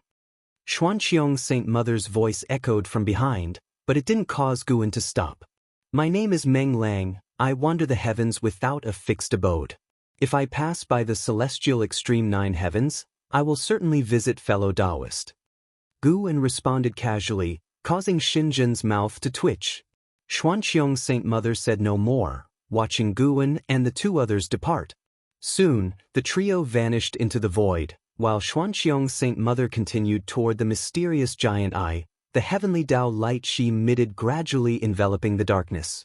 Elsewhere, Guwen led the trio into the chaotic currents of the great Tao, surrounded by dazzling lights that were mesmerizing. That person is truly a heavenly court immortal? How come that evil entity didn't flee? Before we left, it was still staring blankly. Xianxia remarked. Guwen stared ahead, saying, "She is indeed an immortal god. The heavenly court's destiny can't be faked. As for that evil entity, it wasn't foolish, but it couldn't escape at all. It doesn't fear immortal gods as it coexists with the path of cause and effect. That threatening? Can the immortal gods completely annihilate it?" Xianxia pressed. "You heard her, she wants to subdue it, which means she's here for personal gain." Subdue it? Allowing such an evil entity to grow is not right. Isn't she afraid of a catastrophe? Xianxia suddenly felt worried, thinking of how that evil entity absorbed the malicious thoughts of all beings, becoming an extremely terrifying existence that could bring catastrophe to the 3,000 great worlds. She used to love writing books and was sensitive to such plotlines. Xianxia the Nelfer. Net website on Google to access chapters of novels early and in the highest quality. I wouldn't know, immortal gods have their own intentions. Guwen replied casually, actually not caring about such an evil entity. Not to mention Xianxia primordial immortal, even a Dao extreme Daoyuo immortal could easily subdue it. After all, the evil entity was a creation of the path of cause and effect. No matter how strong, it couldn't surpass the path itself. However, to beings that haven't created their own Dao, such an evil entity is extremely terrifying, leading to a fate worse than death if encountered. Fairy Yaoxian followed behind silently. Her heart was filled with curiosity. Before being expelled by the path of cause and effect, she hadn't encountered many immortal gods, and the aura of Xuanxiang's Saint Mother was stronger than any great power she had seen. Who was this person? Why did she come? Fairy Yaoxian faintly guessed, seeing Guwen's back gradually overlap with another figure in her mind. Though she had guesses, she did not question him. There must be another hidden story he wasn't revealing. Currently, she needed to focus more on restoring her own cultivation level. Soon, the chaotic currents of the Great Tao disappeared. They arrived at a long river of Great Tao. Light rose from beneath their feet, enveloping them in brightness. Guwen stopped, turning slightly to face Fairy Yaoxian, saying, "This is the path of the Great Tao. From now on, you are free." Fairy Yaoxian gazed at him, even with his redefined face. She felt a sense of familiarity. She asked, "You saved me. Don't you need me to do anything for you?" Xianxia watched them in silence. "I was an old acquaintance of the Emperor of Eternal Life. He has died within the great cause and effect steel. I just fulfilled his last wish." Guwen revealed the fate of the Emperor of Eternal Life. Fairy Yaoxian's eyes changed upon hearing this. Xianxia let out a deep breath. It seemed Guwen and Fairy Yaoxian indeed had no direct connection. At this moment, Fairy Yaoxian looked at Xianxia, saying, "She carries the cause and effect of my child. So, my child has also been saved by you. Where is he?" "He is at my dojo, taken in as my disciple. If you wish to see him, I will let him meet you when he becomes stronger." Guwen said truthfully. Fairy Yaoxian turned her gaze back to him, asking, "May I go to your dojo?" She paused and continued, "I don't know how many years I've been sealed, but now I feel that apart from my child, I have no more support or place to go. Joining your dojo, I will serve you in the future." Guwen sighed inwardly. He could hear Fairy Yaoxian's hidden guesses. She determined he was the Emperor of Eternal Life. Just right to let her child see his mother. In the future, leading Fairy Yaoxian to attain the primordial Tao Emperor, perhaps she would understand the relationship between the Emperor of Eternal Life and him. If you find any errors, ads pop up, ads redirect, broken links, non-standard content, etc., please let us know reports so we can fix it as soon as possible. Chapter 740. Immortal Gods' Evil Thoughts. Fairy Yaoxian's arrival did not cause much of a stir at the Taoist field of the beginningless. With the increasing number of fourth-generation disciples, some disciples were still strangers to each other. Fairy Yaoxian was quite intrigued by the Taoist field of the beginningless. The spiritual energy and Tao intent here were the best she had ever encountered, making it truly a holy land for cultivation. Guan asked Xinjin to take Fairy Yaoxian to find Zue, while he returned to his room to observe the Xuanqiong Saint Mother's methods against the evil creature. Sure enough, the Xuanqiong Saint Mother subdued the evil creature and named it Xianxia. It is worth mentioning that the Xuanqiong Saint Mother did not introduce the celestial Tao destiny into Xianxia's body, which made Guan speculate that she did not want this matter to be known by the celestial court. After subduing Xianxia, the Xuanqiong Saint Mother flew towards the celestial extreme 9 heavens without encountering other immortal gods. Guan withdrew his gaze, closed his eyes, and began to ponder the path of cause and effect of the exile realm. How was such a place formed, and why did it give birth to an existence like Xianxia? If the path of cause and effect can form Tao rules, so can other paths. Does that mean there are other existences similar to Xianxia in other exile realms of different Tao? Given that the celestial Tao destiny is not omnipresent, the 3,000 great worlds are the central places for celestial Tao destiny. Beyond them, there are other realms for celestial Tao destiny, such as the primordial Emperor Domain, Misty Immortal Court, and Ling Mountain. However, there are many places outside the celestial Tao as well. Places like the Hongmeng Great World, Abyss Tao Sea, and Supreme Origin Forest that Guan had visited. At present, the cosmic planes outside the celestial Tao far surpass those within it. This means that the celestial Tao is far from encompassing the great Tao. Standing at the pinnacle of the celestial Tao, what do the celestial emperor and the celestial Tao venerables face? And do they have worries? While Guan was thinking divergently, Zue reunited with Fairy Yaoxian. Before Xinjin could introduce Fairy Yaoxian, Zue rushed to her. A mother-child reunion is always a heartwarming scene. Zue hugged his mother, wanting to share countless words, while Fairy Yaoxian, seeing that he was doing well, had a face full of smiles. In the days that followed, the relationship between Zue and Fairy Yaoxian became known.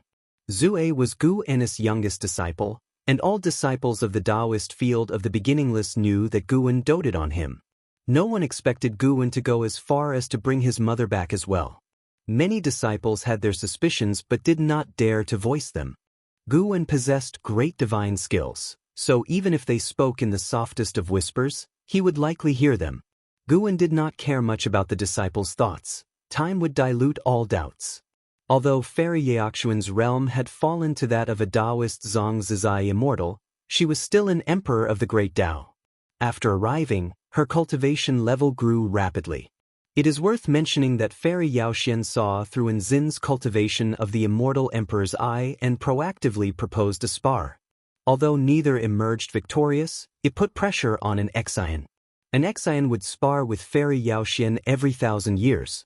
Until Fairy Yaoxian reached the profound Yuan-free immortal realm, an Xian was no longer her match. For an Xian to achieve the profound Yuan-free immortal realm, it required years of accumulated great Tao insights, while Fairy Yaoxian was merely regaining her former cultivation level. Fairy Yaoxian and an Xian developed a close relationship, which Guan considered a good thing. Following the Emperor of Eternal Life in battle for so many years, her understanding of the Immortal Emperor's eye would greatly benefit an Xian. Time flew by quickly.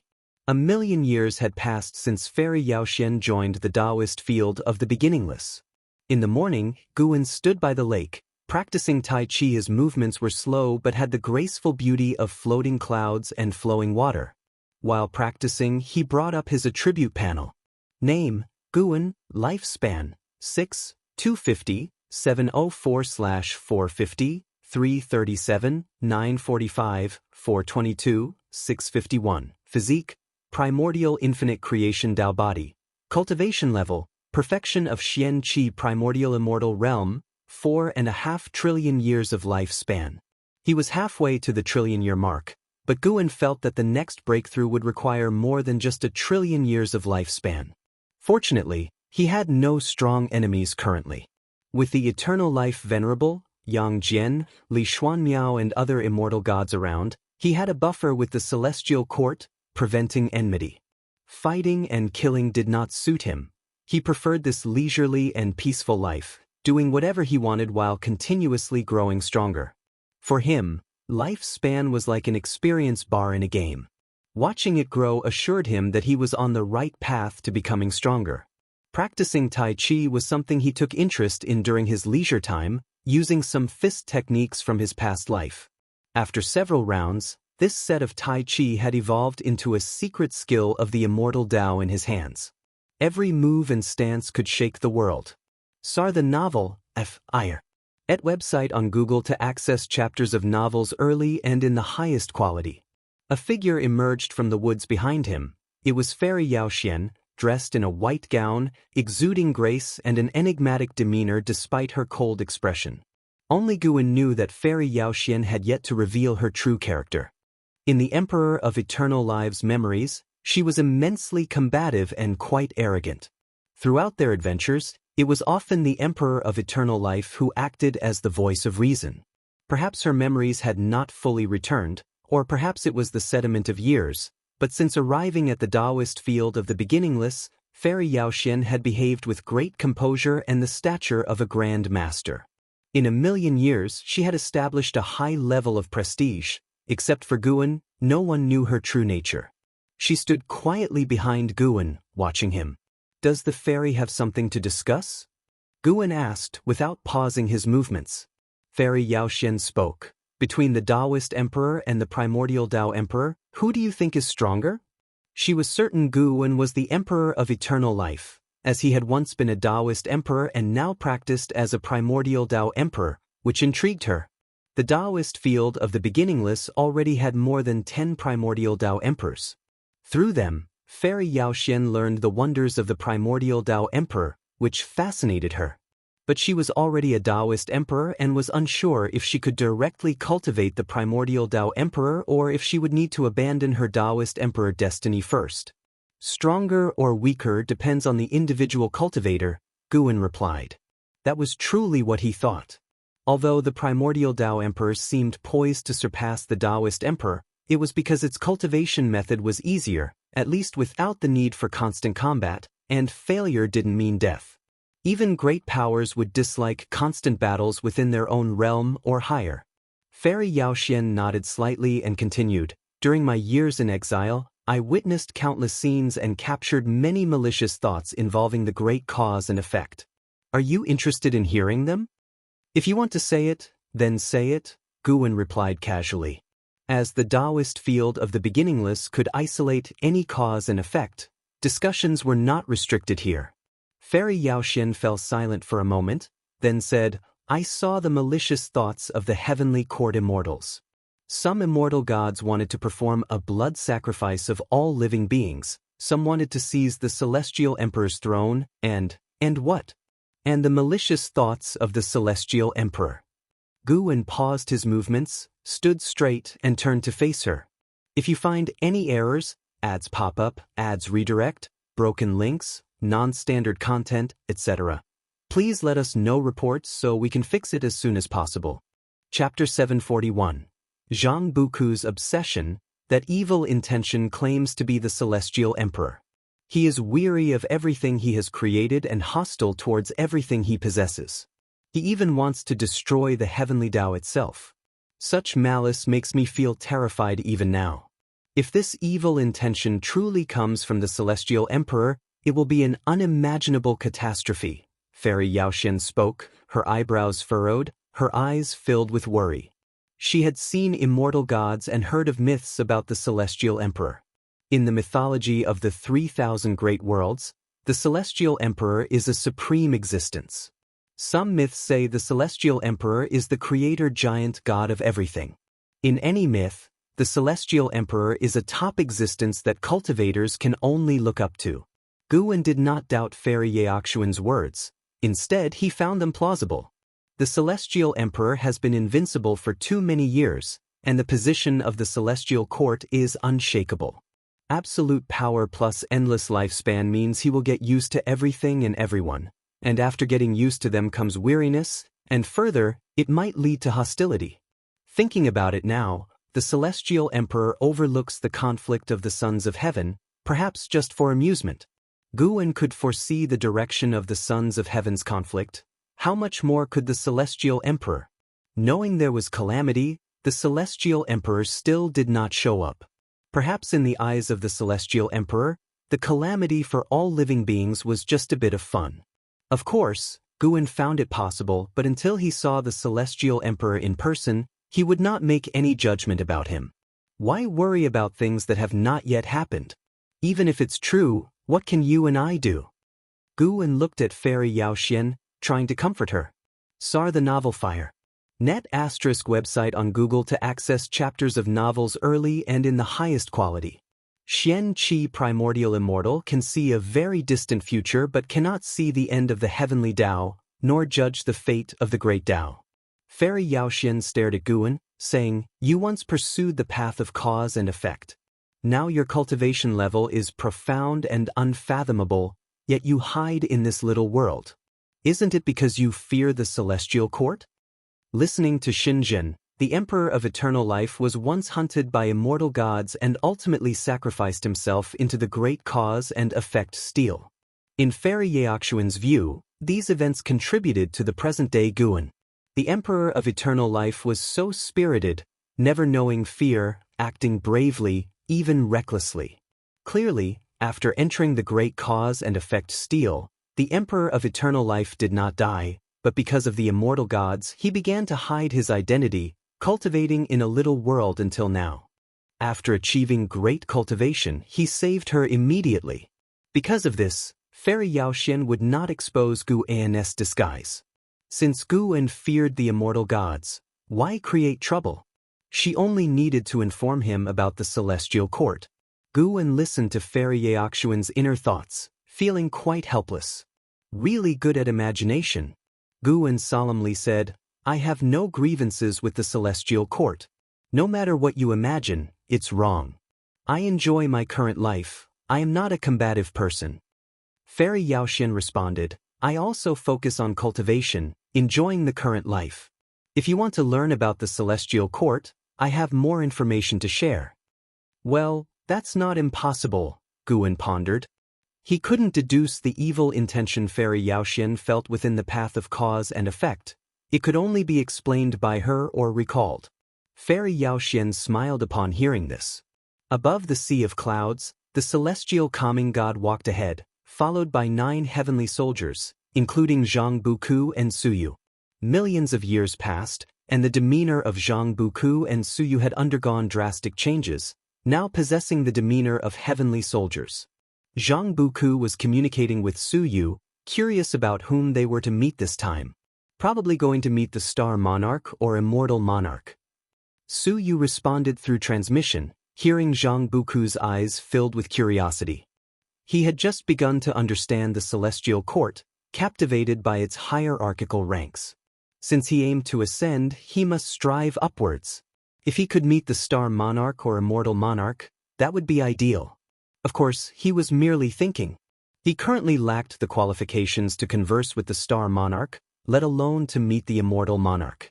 "No matter whom we meet later, you must kneel. Understand?" The celestial calming god's voice came from the front, stern. "Understood." The 9 heavenly soldiers responded in unison.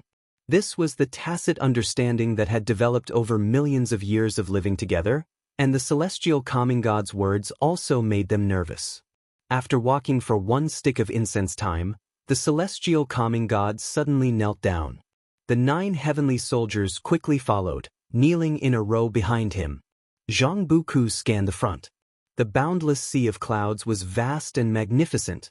There was not even a single building, let alone any sign of other immortal gods. "Where is the Star Monarch?" Zhang Buku was filled with confusion. At this moment, an awe-inspiring celestial might descended, causing the heavenly soldiers' expressions to change. They all looked up, their eyes wide, mouths agape. A giant golden mountain descended from the sky, bringing an overwhelming presence, smashing onto the sea of clouds, creating waves of air current. In front of this golden mountain, the 9 heavenly soldiers felt their chi blood vibrate, their hearts oppressed. Before they could think further, another golden mountain descended from the sky, followed by more golden mountains after it. Boom, boom, boom, the world roared, trembling continuously as the golden mountains stacked together, quickly forming a heavenly ascension stairs, leading upwards indefinitely. Even though the 9 heavenly soldiers had reached the heaven-encompassing free immortal realm, they could not see the highest point. The heavenly ascension stairs is the only road to the heavenly realm. Even celestial gods are not privileged to step on it. Each stair holds immense celestial might, making it impossible to force through. Su Yu's voice transmitted to Zhang Buku's ears. Zhang Buku dumbly stared at the heavenly ascension stairs, his heart shocked, his mind blank. The other 7 heavenly soldiers felt similarly. They had never seen such a breathtaking scene before, with the celestial might making their souls tremble, inducing an urge to bow. When the roar faded, Zhang Buku came to his senses. He saw a radiant light appear at the top of the heavenly ascension stairs, resembling a sun hanging above it. A figure slowly emerged from within, walking down the stairs. He couldn't see the true form of the figure, but his heartbeat echoed like war drums. A sudden determination arose within him. He wanted to ascend the heavenly ascension stairs. He wanted to become a true immortal god. He wanted to stand in the heavenly realm, looking down upon all heavens and myriad realms. His desire to ascend to immortality became unprecedentedly strong. The celestial calming god looked up silently, waiting for the immortal god to come down. The mysterious immortal god did not walk fast. As he passed more stairs, his form became immense, like the creator giant god from outer heaven descending to the human world, bringing immense pressure to the 9 heavenly soldiers. I am Xianxia, immortal monarch. Are you the celestial calming god? A cold voice descended from the sky. Hearing this, the celestial calming god quickly responded, I am the celestial calming god. What does the immortal monarch command? His body was taut, seemingly not expecting to meet an immortal monarch. If you find any errors, ads pop up, ads redirect, broken links, non-standard content, etc., please let us know reports so we can fix it as soon as possible. Chapter 742, Lord of the Human Race Xian, Immortal Monarch. Zhang Buku's heart tightened. The newcomer was an immortal god a step higher than a star monarch, which made him very nervous. As the other party continued to descend, the oppressive feeling he felt rapidly grew stronger. Now, he could not even lift his head, let alone glimpse Xian, immortal monarch's figure. How powerful was this? Zhang Buku could not imagine. Even though he was already considered knowledgeable and experienced, he was still shocked by Xian, immortal monarch's overwhelming heavenly might. He could not help but wonder, compared to the mysterious great power that once suppressed their entire celestial army on the path of the great Tao, which one was stronger? Xian, immortal monarch looked down at the celestial gods and heavenly soldiers below, expressionless, quite different from when facing Tai, immortal monarch. After a long while, Xian, immortal monarch finally stopped his steps, still standing on the heavenly ascension stairs, far above the ground, like an unshakable giant mountain. Heavenly calming god, Huang Feng, immortal monarch, should have explained everything to you. Xian, immortal monarch's voice sounded, with a majestic tone. Heavenly calming god looked up and replied, he has explained it. We will do our best to support the human venerable. Human venerable? Zhang Buku was secretly curious. The human venerable should be one of the sons of heaven. Xian, immortal monarch, waved his hand, and a golden light descended from the sky, falling in front of the heavenly calming god. As the golden light dissipated, a golden pill the size of a pigeon egg appeared. Keep this pill safe. When the contest of the celestial sons begins, you will charge at the forefront. This pill will be your reliance. Xian, immortal monarch, spoke again. The heavenly calming god seemed to know the origin of the pill and didn't ask further. After receiving the golden pill, he immediately saluted Xian, immortal monarch. Xian, immortal monarch, said no more and turned to ascend, respectfully seeing off the immortal monarch. The heavenly calming god shouted loudly, followed by 9 heavenly soldiers. Their voices resounded through the sky. Xian, immortal monarch's footsteps on the heavenly ascension stairs were very heavy, like rolling thunder, louder than when he came. Vaguely, Zhang Buku seemed to hear countless celestial gods shouting, shaking his mind. Only when Xianxia Immortal Monarch disappeared at the end of the heavenly ascension stairs, and the heavenly might dissipated, did Zhang Buku dare to look up. Under his gaze, the heavenly ascension stairs gradually became transparent, disappearing like a mirage. The heavenly calming god stood up, and the heavenly soldiers breathed a sigh of relief and stood up one after another. God Lord, is that human venerable the Son of Heaven we are to support? What is the immortal monarch's cultivation level? Such terrifying aura, I was tense all over just now and didn't dare move. Are we to charge forward? Is this good or bad? Of course it is good. We have the celestial court's destiny, immortal and indestructible. What's there to fear? This is our opportunity to earn merit. The heavenly soldiers asked in a flurry. They were smart, not asking about the golden pill.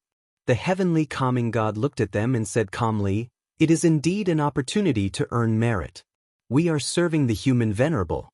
The human venerable once trained in the 3,000 great worlds and was once the lord of the human race in one of the great worlds. He has a heart of compassion for all living beings. Only with him becoming the celestial emperor can the heavenly Tao continue on the right path. So, the upcoming Celestial Sons contest is not just for our benefit but for the future of the heavenly Tao. Do you understand?" Upon hearing this, the heavenly soldiers all nodded seriously, except for Su Yu, who slightly pouted. The heavenly calming god then walked back to their original path, followed closely by the 9 heavenly soldiers. Far away in the Taoist field of the beginningless, Guan was watching them. He was very concerned about this junior, Zhang Buku. Of course, this was also because Zhang Buku constantly thought about him. If Zhang Buku had long forgotten him, he wouldn't be paying so much attention.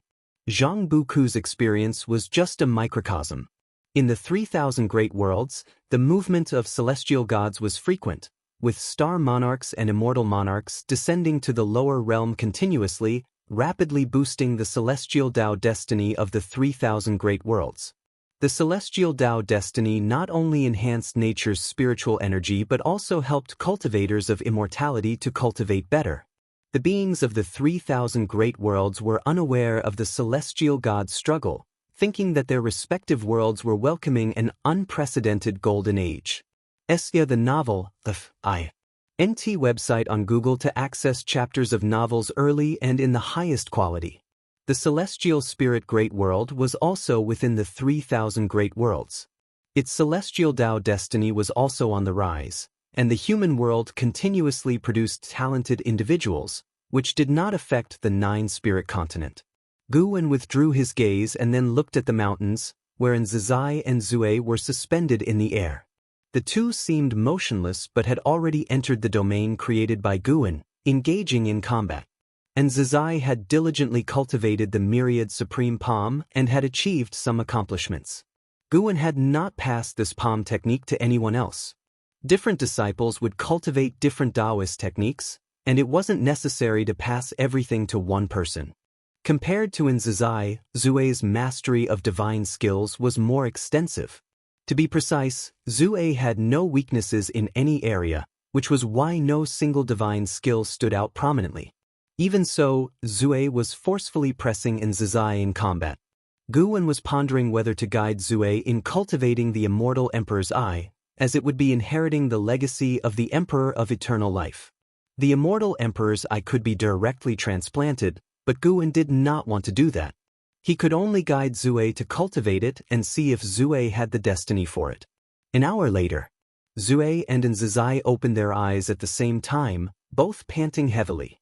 And Zizai's face was quite unsightly. He didn't expect that his proud myriad supreme palm could do nothing against Zue.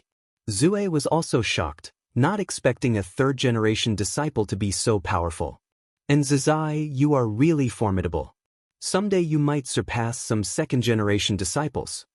Zue sincerely sighed. Since he had gone out with the blood prison great saint to train for 1,000 years, he was no longer so arrogant and had learned some worldly manners. He had to encourage his junior.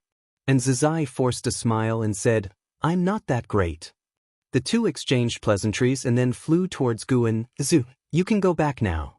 I need to teach in Zizai alone. Guwen said. Hearing this, Zue was stunned for a moment and then left with a salute. And Zizai looked at Guwen with a face full of guilt. Although Zue was his senior uncle, Zue had joined the dojo later than him. He had even watched Zue cultivate up close. Now being defeated by Zue, he felt he had disappointed his ancestors' expectations. Don't think too much about it.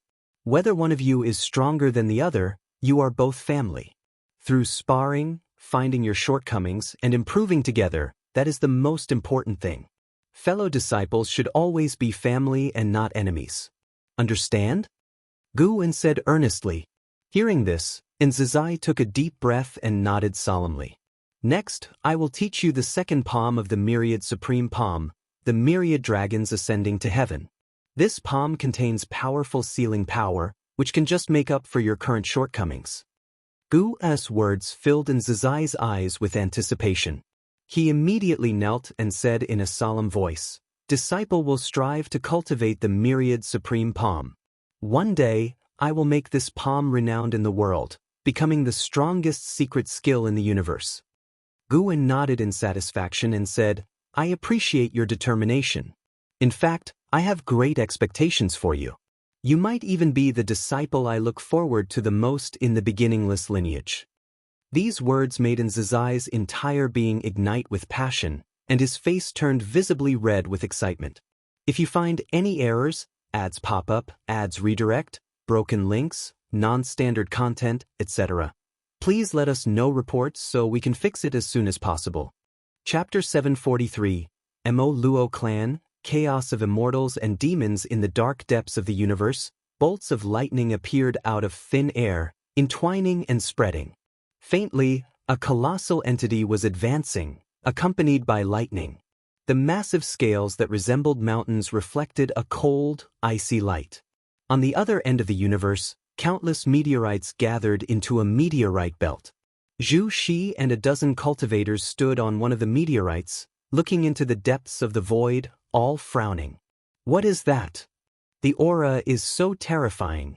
It must have at least reached the level of a heaven-encompassing free immortal realm. It seems to be tearing apart the universe? Could it be that the battle for the Son of Heaven is about to start? The cultivators around Zhu Shi whispered to each other, all very tense. Since the unification of the Taiwei Great World, the Holy Court's main focus had been preparing for the battle, anticipating the inevitable struggle for the Son of Heaven. Today, they suddenly sensed an uninvited guest arriving in the Taiwei Great World, so they came to observe the situation. The Taiwei Great World also had immortal gods guarding it. As long as those immortal gods were not disturbed, it meant that the Taiwei Great World had not faced an apocalyptic disaster. What they needed to do was to prepare countermeasures in advance. Zhu Shi stared intently at the giant entity at the end of the void, wondering why its aura seemed somewhat familiar to her. There was one person, however, who saw through the origin and identity of this colossal entity. Guwen's 70,000 years had passed since Guwen taught Zizai the second palm of the Myriad Supreme Palm. Today, he was wandering through a city in the Taizong dynasty when he suddenly sensed that mysterious creatures were continuously invading the 3,000 great worlds, so he looked up. This demon and the demon god body have similar blood and flesh aura. Mo Luo Clan. Mo Luo Qilin, Sar the Novel Fire. Any *T website on Google to access chapters of novels early and in the highest quality. Guwen looked at the mysterious demonic creature infiltrating the Taiwei Great World and quickly calculated its cause and effect. The Mo Luo clan comes from the edge of the Great Tao and is somewhat causally linked to chaos evil demons. There are countless forms within the Mo Luo clan. The demon god bodies crafted by the immortal gods are derived from the flesh and blood of the Mo Luo clan. And now, the mysterious creatures invading the 3,000 great worlds also come from the Mo Luo clan, known as Mo Luo Qilin. These Mo Luo Qilin are all bound by invisible heavenly Tao lock chains. Their purpose is to station themselves within the Great Thousand Worlds. From a macro perspective, Guwen saw that not all Great Thousand Worlds had Mo Luo Qilin, only half of them did. It appeared that this was a tactic of a certain Son of Heaven, deploying forces in advance. Guwen deduced that the son of heaven manipulating the Mo Luo Qilin was the great immortal divine Yuan. The great immortal divine Yuan relied on the combined forces of the Mo Luo clan and the native cultivators of the great world, while Xinyuan human venerable depended more on the heavenly soldiers and generals. In the future, when the two sides clashed, it would bring chaos between immortals and demons to the 3,000 great worlds. Guwen quickly halted his deductions, wanting to leave some suspense for the future. Although the celestial spirit great world was not under the call of the sons of heaven, it was also part of the 3,000 great worlds and could not avoid catastrophe. At that time, the various sects would have to resist invaders from other great worlds and even face the havoc caused by demonic creatures and heavenly soldiers. At that time, Guwen would also send out his Wuxia disciples for training. Mere secluded cultivation was not enough. Even for Guwen, having undergone numerous lifespan reincarnations, he had accumulated battle experience unimaginable to ordinary people. Then, Guwen withdrew his gaze and continued to walk down the streets of the human world. This city in the human world had cultivators, with the highest realm reaching the nascent soul realm, but it was still mostly inhabited by mortals. The streets were lined with various vendors, and it was the flower season, with numerous petals floating in the air, mingling with a special fragrance that was refreshing and delightful. As he walked, Guwen noticed a group of children chasing and beating a small black dog. The dog's fur was dirty and matted, and it was limping, but the children found it amusing. Passers-by, though some glanced over, did not intervene. No one cared about the safety of a stray dog, thinking that children under 10 couldn't possibly harm it fatally. Guwen initially did not pay attention, but the small black dog ran towards him, surprising him somewhat.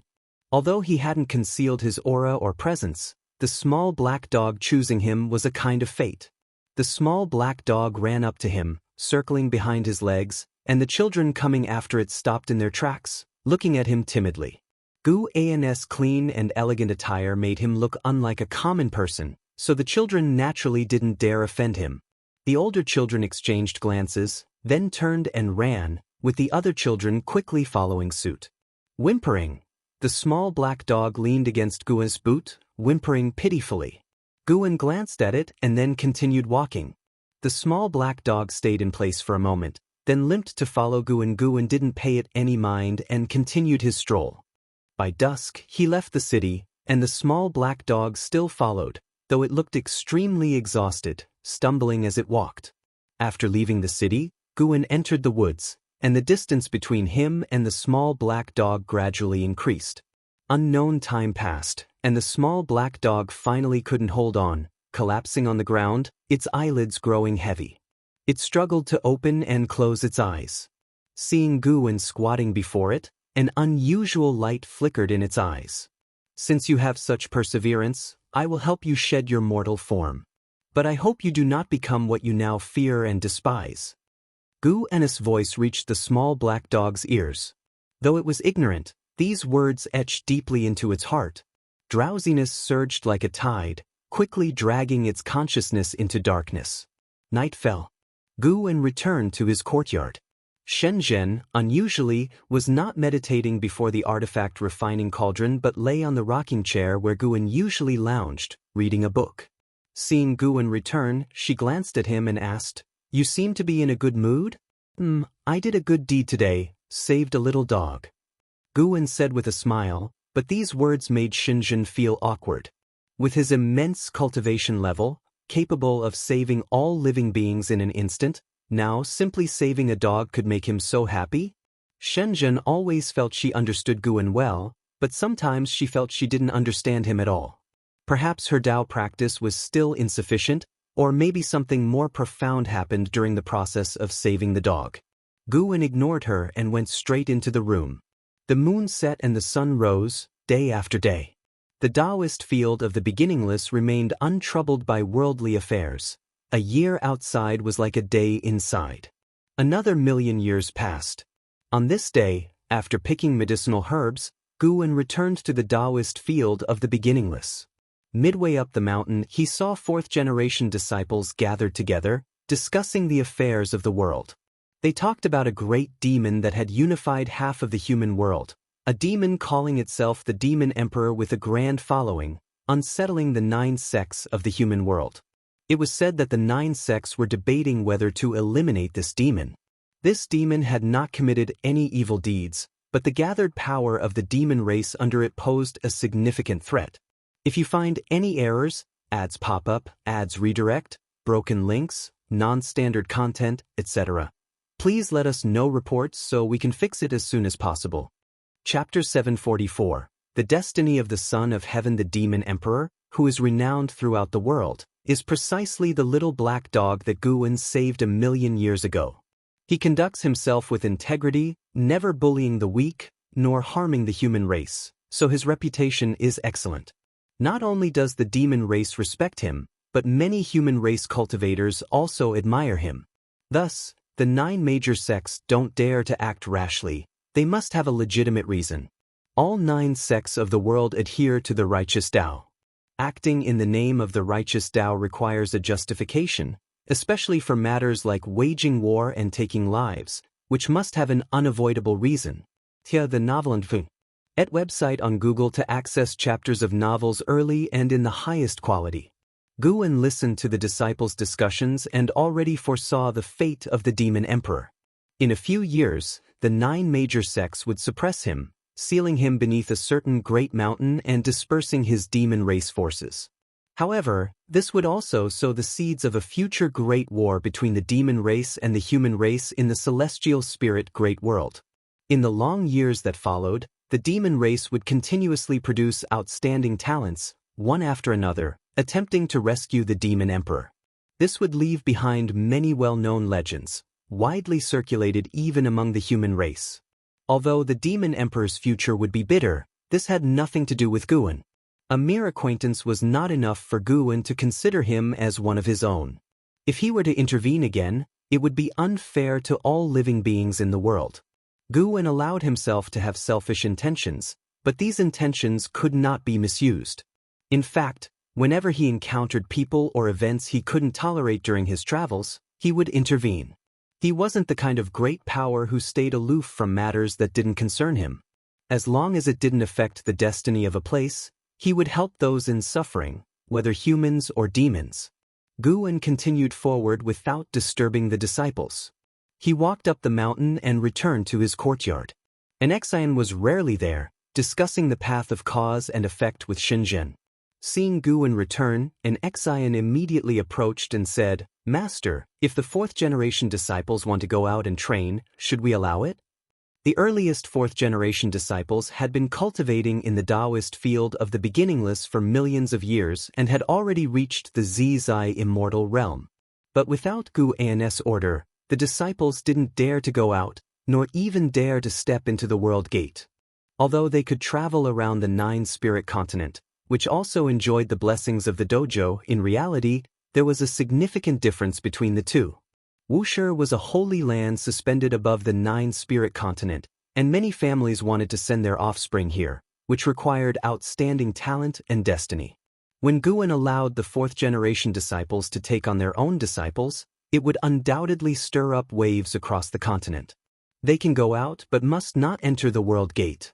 They must return within 10,000 years. If they start a family or fail to return on time, they won't be able to come back. Moreover, if they commit many evil deeds, Wuxia will cleanse the sect, whether they return or not. Guwen casually replied. Every choice had its gains and losses. Wuxia disciples had already enjoyed privileges beyond the reach of the masses and couldn't have it all. He did this to give Wuxia disciples an opportunity to return to secular life. Going out to train for 10,000 years and seeing enough of the red dust, they could come back with a firmer will to pursue the Tao. An Xian nodded slightly upon hearing this. Master, actually, I'm thinking about whether to guide the disciples to open up their own worlds. This way, they won't need to go out and can experience the red dust in their own worlds. An Xian asked hesitantly. Zizai immortals were not yet capable of creating real worlds, but at least it served as a goal. Guwen answered, no need to guide them. They don't need hope. Pursuing immortal cultivation and seeking the Tao is a process of self-exploration. Their choices are theirs to bear. You must not become entangled in cause and effect. An Xian found this reasonable and gave up the idea. She had no other questions, saluted Guan, and continued her discussion with Shenzhen. Guan did not disturb them, nor was he interested in listening. He returned to his room to read. During his recent trip to the human world, he had acquired several intriguing books, which he planned to savor overnight. In the brilliant starry sky, floating islands adorned with 7-colored clouds were surrounded by manifesting destiny, turning into dragons that soared continuously. This was the misty immortal court. Tianhao stood on a roof ridge wearing a white robe with gold embroidery, overlooking the grand vista of the misty immortal court. His brows were slightly furrowed, his eyes complex. Millions of years had passed, and Tianhao's momentum was even more imposing. Strands of qi force coiled around him, displaying the demeanor of the Son of Heaven perfectly. "Who am I exactly?" Tianhao muttered to himself. He had already recalled memories of his past life as an Hao, and his entire life floated within his mind, making him all the more grateful to Guan. Now, though far from the celestial spirit great world and carrying a mission, he couldn't easily return to repay his debt. Hence, he thought more about himself. He realized that an Hao was just one identity from his many past lives, with larger hidden connections of cause and effect, and a terrifying power deeply embedded within him. He looked up, his gaze seemingly piercing through the top of the universe. A figure appeared beside him, a white-haired elder in a yellow robe, tall and straight, standing beside him with equal momentum. "Master, I seem to have found my destiny." Tianhao spoke softly, his gaze fixed upwards. The elder stroked his beard and smiled. "Your destiny is for you to find, but many things can't just be thought about. You need to see them for yourself." Tianhao glanced at him and asked, "Can I go to the celestial court now? If you truly face punishment, I doubt even your sheer luck will let you escape Kangshan's scrutiny. What do you think?" The elder replied with a cheerful smile. Upon hearing this, a subtle change occurred in Tianhao's eyes. He fell into an inner struggle. Now that the contest for the Son of Heaven is about to begin, though the misty immortal court is not within the 3,000 great worlds, it would still be implicated. You should leave. When the sons of heaven meet, destiny patterns will appear, forcibly returning you to your origin and wiping out your current will. The elder continued, his tone relaxed, as if discussing a trivial matter. Tianhao was silent for a moment, then took a deep breath, turning to the elder. "Master, if I regain my identity as the Son of Heaven and forget past kindness, won't it be unfair to you?" The elder shook his head with a laugh. "You're not my only disciple. Furthermore, being able to have the Son of Heaven as my disciple is a great honor for me beyond 3 lifetimes." For some reason, Tianhao felt a bit disappointed in his heart upon hearing these words. He thought of Guan. That master would never say such things, at least not diminishing the stature of being a master. But he could also understand his current master's perspective. The entire misty immortal court prided itself on attaining immortal positions in the celestial court, and he was the Son of Heaven. Naturally, they would flatter him. Perhaps it was truly time to leave. Since the spread of Tianhao's identity as the Son of Heaven, he could clearly feel the overly enthusiastic attitudes around him, so passionate it felt unreal, making him want to escape. "In that case, I shall go to the celestial court to face my true destiny," Tianhao said with a firm voice, looking at the elder. He wanted to understand which Son of Heaven he truly was and what kind of past he had. If you find any errors, ads pop up, ads redirect, broken links, non-standard content, etc., please let us know reports so we can fix it as soon as possible. Chapter 745.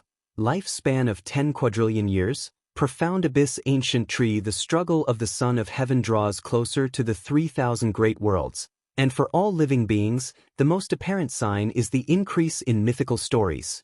Immortal gods are no longer just ethereal legends.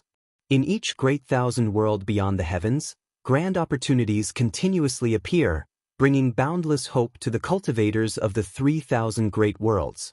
The immortal god's concept of time differs from that of mortal spirits. Even in the preparation stage, millions of years do not seem long.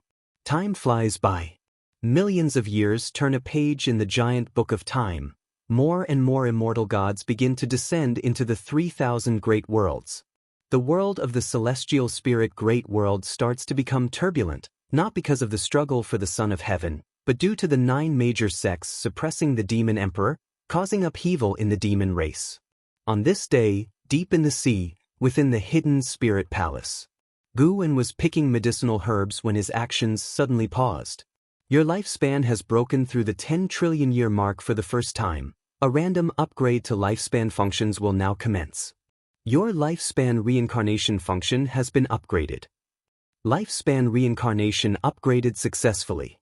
Lifespan reincarnation. Perform reincarnation evolution, which will reflect in reality. Each session consumes 1 billion years of lifespan. All memories obtained during reincarnation will transmit into your mind as if experienced firsthand.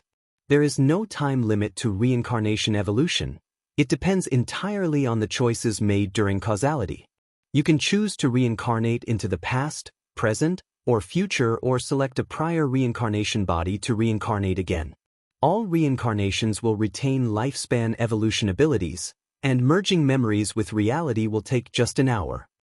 Looking at the series of prompts before him, Guwen squinted slightly. The consumption for lifespan reincarnation rising from 10 million to 1 billion years seems substantial, yet the actual content feels worth it. Choosing independently among the past, present, and future can circumvent many troubles, and selecting a prior reincarnation body for a new reincarnation can yield even more gains. For someone like Xianxia, whose talent and comprehension are exceedingly high, if he reached the Xianxia primordial immortal realm, the fortune he would bring to Guwen is far beyond what a billion-year lifespan evolution could offer.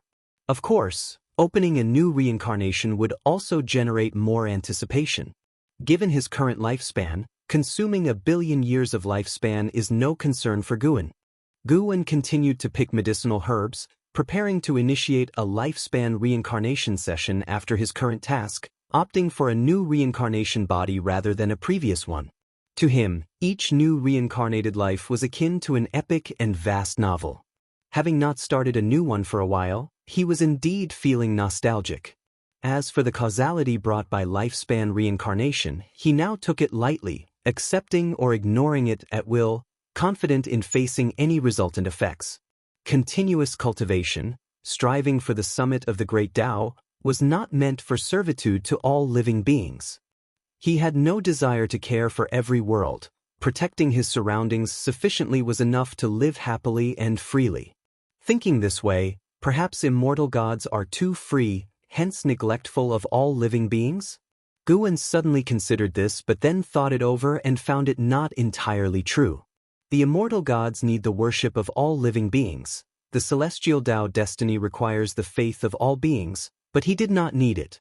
Even when creating the primordial Tao Emperor fortune, he did not require the faith and offerings of cultivators.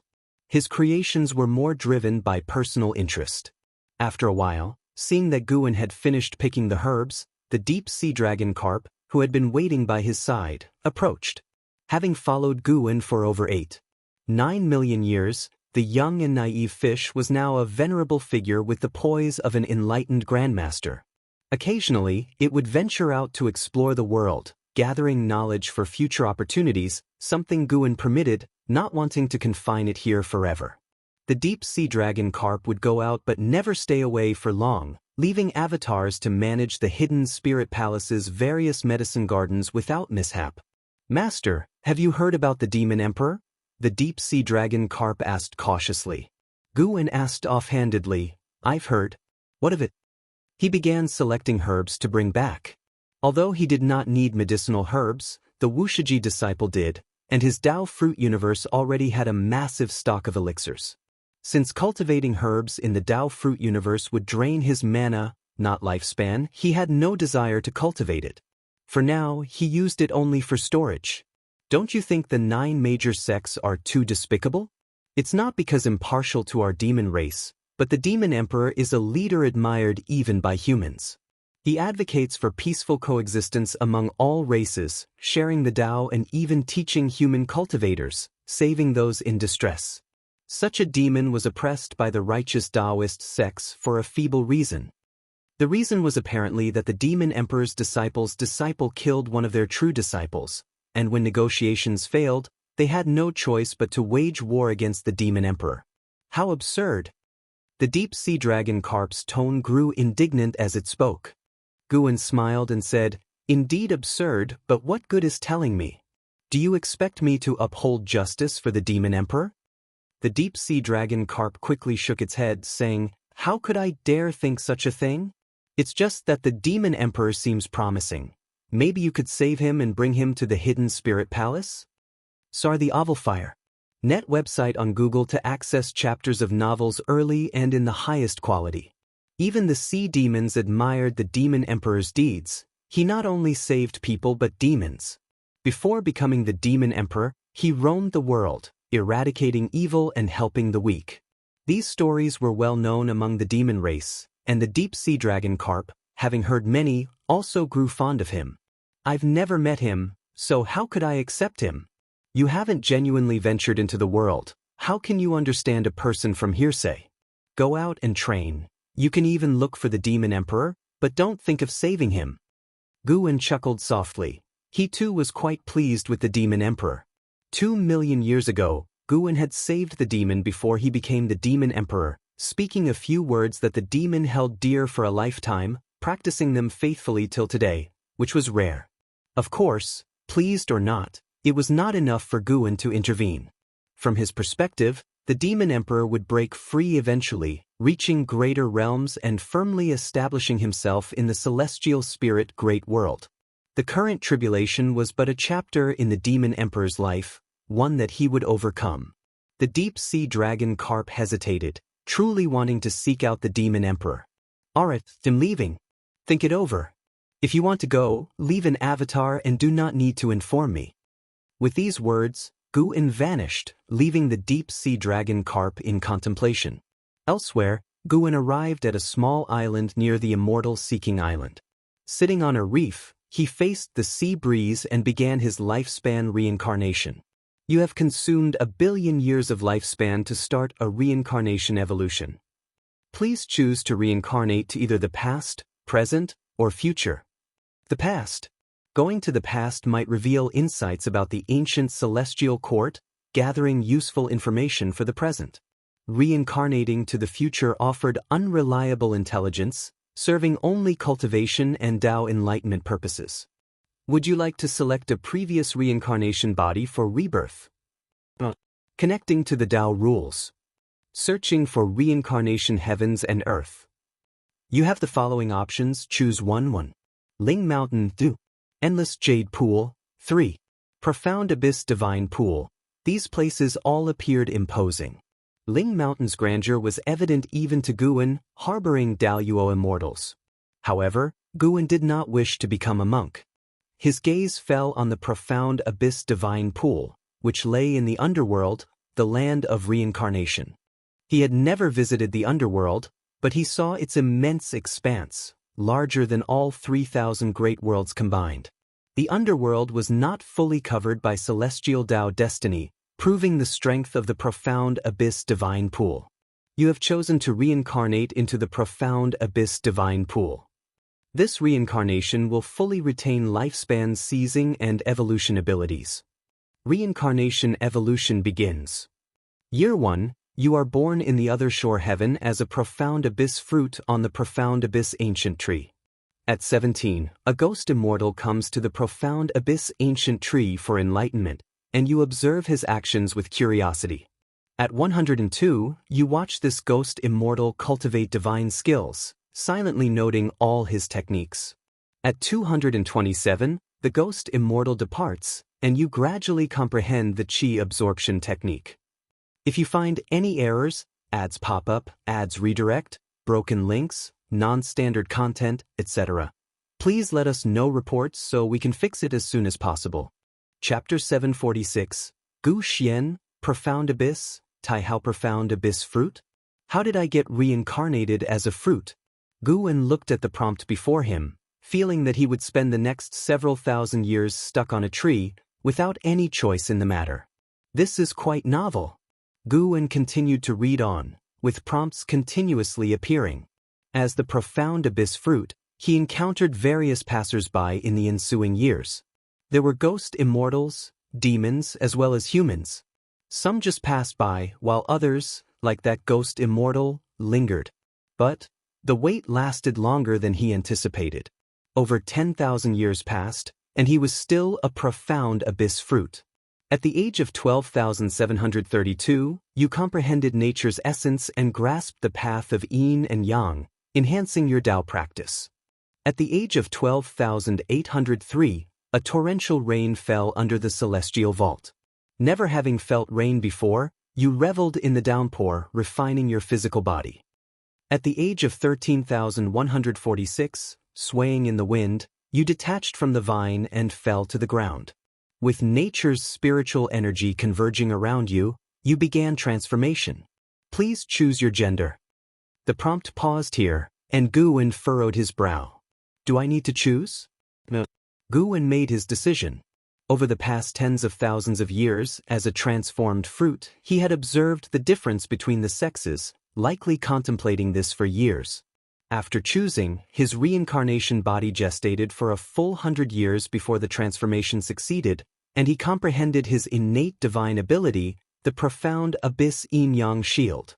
He also took a branch from the profound abyss ancient tree, transforming it into a long staff, and set off to explore other shore heaven. SAR the Novel Fire.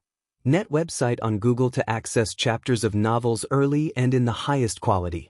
At the age of 13,307, you encountered a lonely wild ghost who claimed to be chased by the 9 in Divine Mansion and advised you to change your route to avoid them.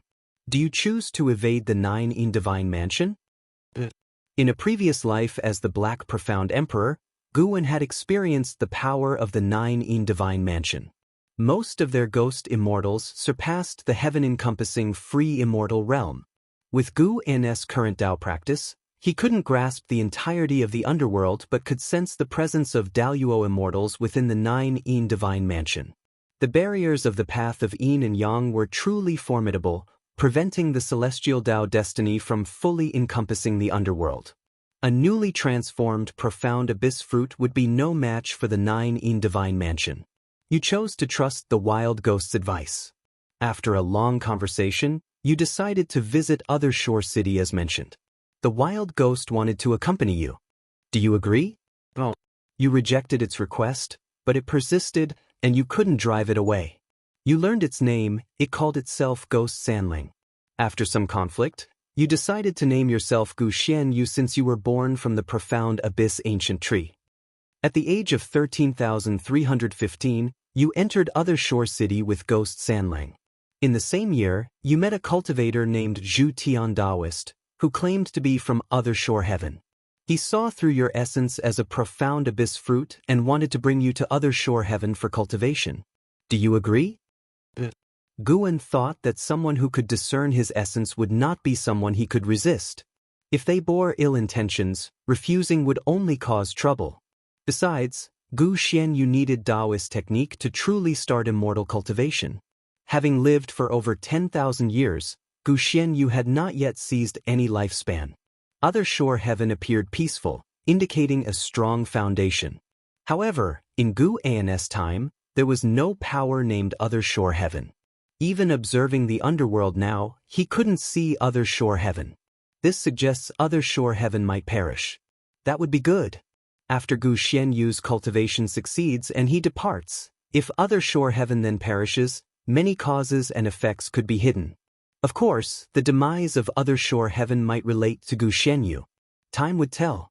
You accepted Zhu Tian Daoist's invitation and followed him to Other Shore Heaven with Ghost Sanling. Along the way, you gained much knowledge and looked forward to your new life. Upon entering the Qi Fortune Dojo in Other Shore Heaven, Zhu Tian Daoist took you to meet the Other Shore Emperor. Apparently, upon your birth, the Other Shore Emperor foresaw your connection and decided to personally take you as a disciple. At the age of 13,316, the Other Shore Emperor taught you the Other Shore Heavenly God skill, saying it was the Taoist technique most suited for you. The subsequent prompts were all about cultivation. Not only Gu Xianyu but also Ghost Sanlang was cultivating. The Other Shore Emperor also taught it a divine skill, making it swear eternal servitude to Gu Xianyu. Gu En felt a sense of gratitude. His reincarnation body always found good mentors. For now, the other shore emperor seemed sincere. If he wanted the profound abyss fruit, there was no need for such elaborate effort. This cultivation lasted for 100,000 years. After 100,000 years, Gu Xianyu had reached the profound yuan-free immortal realm. That year, the other shore emperor sent Gu Xianyu to train at the Nine-Yin Divine Mansion, accompanied by other disciples from Other Shore Heaven. Other Shore Heaven and Nine-Yin Divine Mansion were neighboring underworld Dao courts with a cordial relationship, often exchanging disciples to foster communication. When they arrived at the Nine-Yin Divine Mansion, no mishaps occurred, leaving Gu En without choices to make. After entering the Nine-Yin Divine Mansion, Gu Xianyu stayed for several years before heading to the Netherworld alone for training. Shortly after arriving at the Netherworld, he befriended a fellow Taoist named Taihao. The two bonded instantly, and Taihao invited Gu Xianyu to explore the Netherworld for treasures, claiming there was an ancient treasure left by a great power. Gu En finally faced a choice. What treasure? The Netherworld was far from safe. From his current vantage, Gu En could see terrible power of reincarnation in its depths, which could affect even the Miaozhen Daluo Immortal if they lingered. He declined Taihao's invitation. You rejected Taihao's invitation. Taihao wasn't angry, telling you to wait by the river before diving into the Netherworld. This filled you with admiration for him. Taihao's bold spirit captivated you, making you yearn to be like him. You began meditating by the Netherworld, commencing cultivation. At the age of 116,542, you were suddenly attacked while cultivating. The assailants were two cultivators from the Nine-Yin Divine Mansion who coveted your ghost's slave, Ghost Sanling. Forced to retaliate, after a strenuous battle, you narrowly killed the two Nine-Yin Divine Mansion disciples. You discovered you could seize lifespan, and after some research, used it to elevate the Other Shore Heavenly God skill, achieving a breakthrough in mastery, subtly changing your mindset. At the age of 116,552, three more disciples from the Nine-Yin Divine Mansion arrived, questioning whether you killed their two junior disciples. You chose to strike first, eliminating them. If you find any errors, ads pop up, ads redirect, broken links, non-standard content, etc., please let us know reports so we can fix it as soon as possible. Chapter 747. 9 Heavens True Dragon Chi Make a Move Directly? SEA the Novel Fire. NE*T website on Google to access chapters of novels early and in the highest quality. Gu En raised an eyebrow slightly. From just a few words, he could sense the changes in Gu Xian. Gu Xian was not like this before. He wouldn't even fight, let alone kill. After killing 3 Nine-Yin Divine Mansion disciples again, Gu Xian chose to leave and cultivate in another place. His skill broke through in the same year, obviously using his lifespan evolution ability. It seems Gu Xian is becoming obsessed with the ability to evolve his lifespan. In the subsequent years, beings from the Nine-Yin Divine Mansion came to investigate the deaths of those two disciples constantly. As long as Gu Xian heard their questions, he would kill them directly. There were even times when people knelt and begged for his mercy. Although Gu En did not agree with his change, it had come to this, and killing was the only option left. Gu Xian had thoroughly opposed the Nine-Yin Divine Mansion. By the time Gu En had a choice, he had already killed more than 10 disciples of the Nine-Yin Divine Mansion. Even if he chose to show mercy then, the Nine-Yin Divine Mansion would not have spared him. It looked like Gu Xian was set to become the next Long Zhan, but countless times stronger. Gu En carefully monitored the prompts. If Gu Xian's killing spree continued, he would have to find a way to end his life. But unfortunately, all he could do was choose yes or no. He couldn't decide Gu Xian's life and death directly. Fortunately, Gu Xian was not as evil as he had imagined.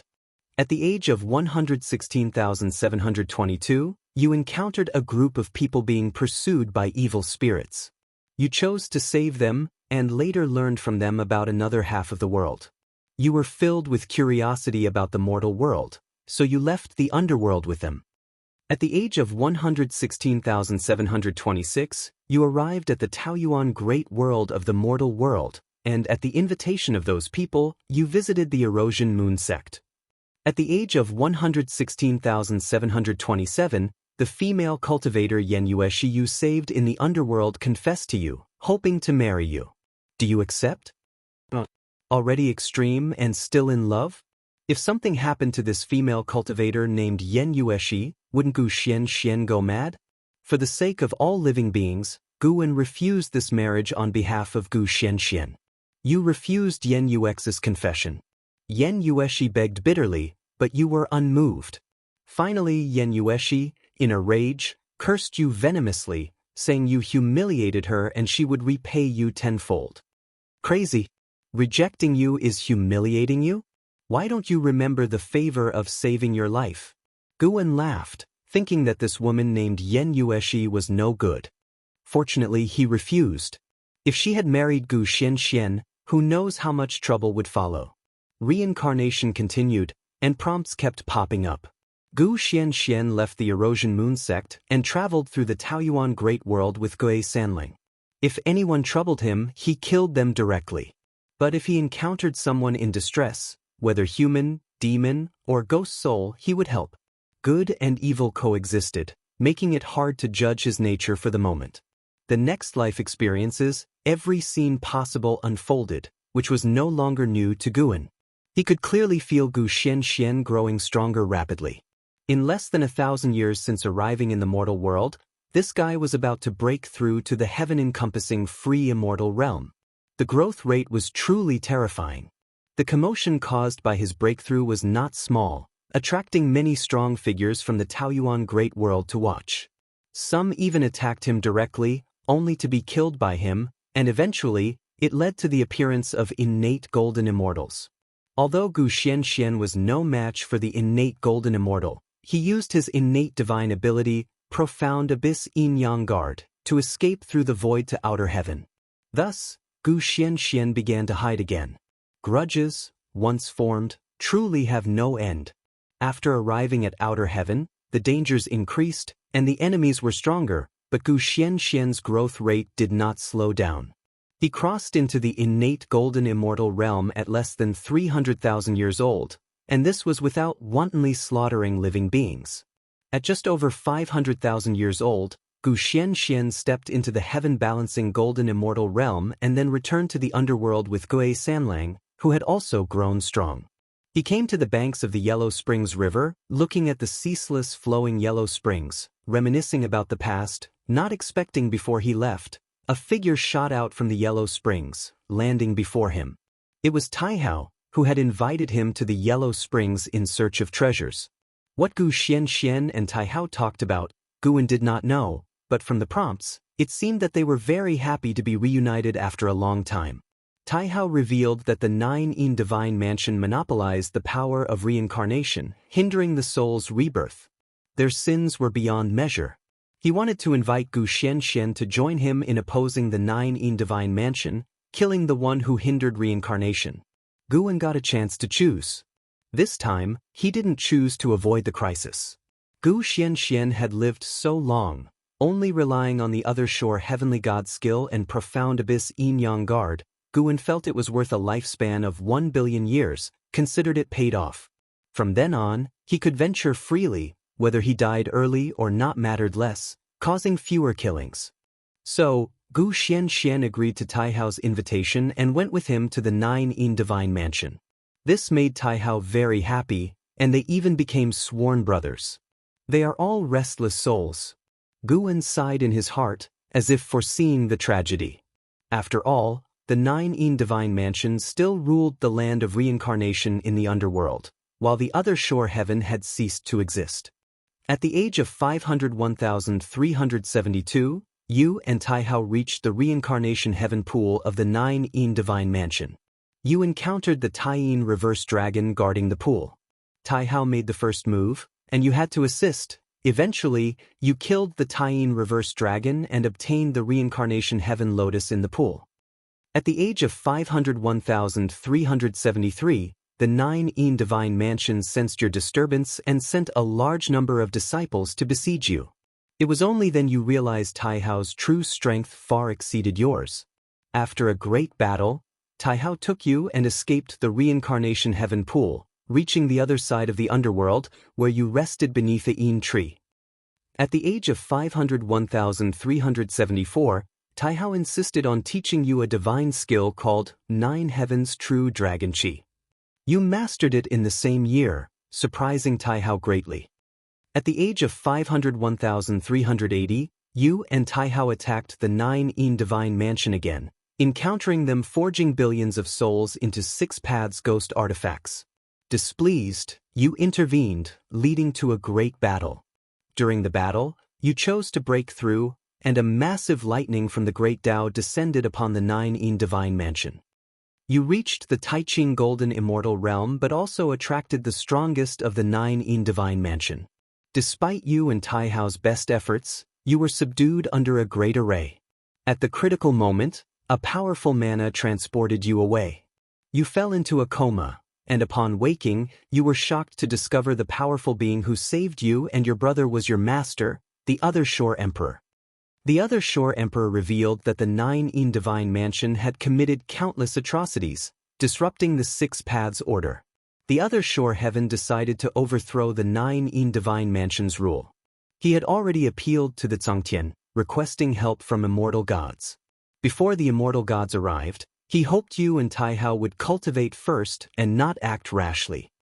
If you find any errors, ads pop up, ads redirect, broken links, non-standard content, etc., please let us know reports so we can fix it as soon as possible.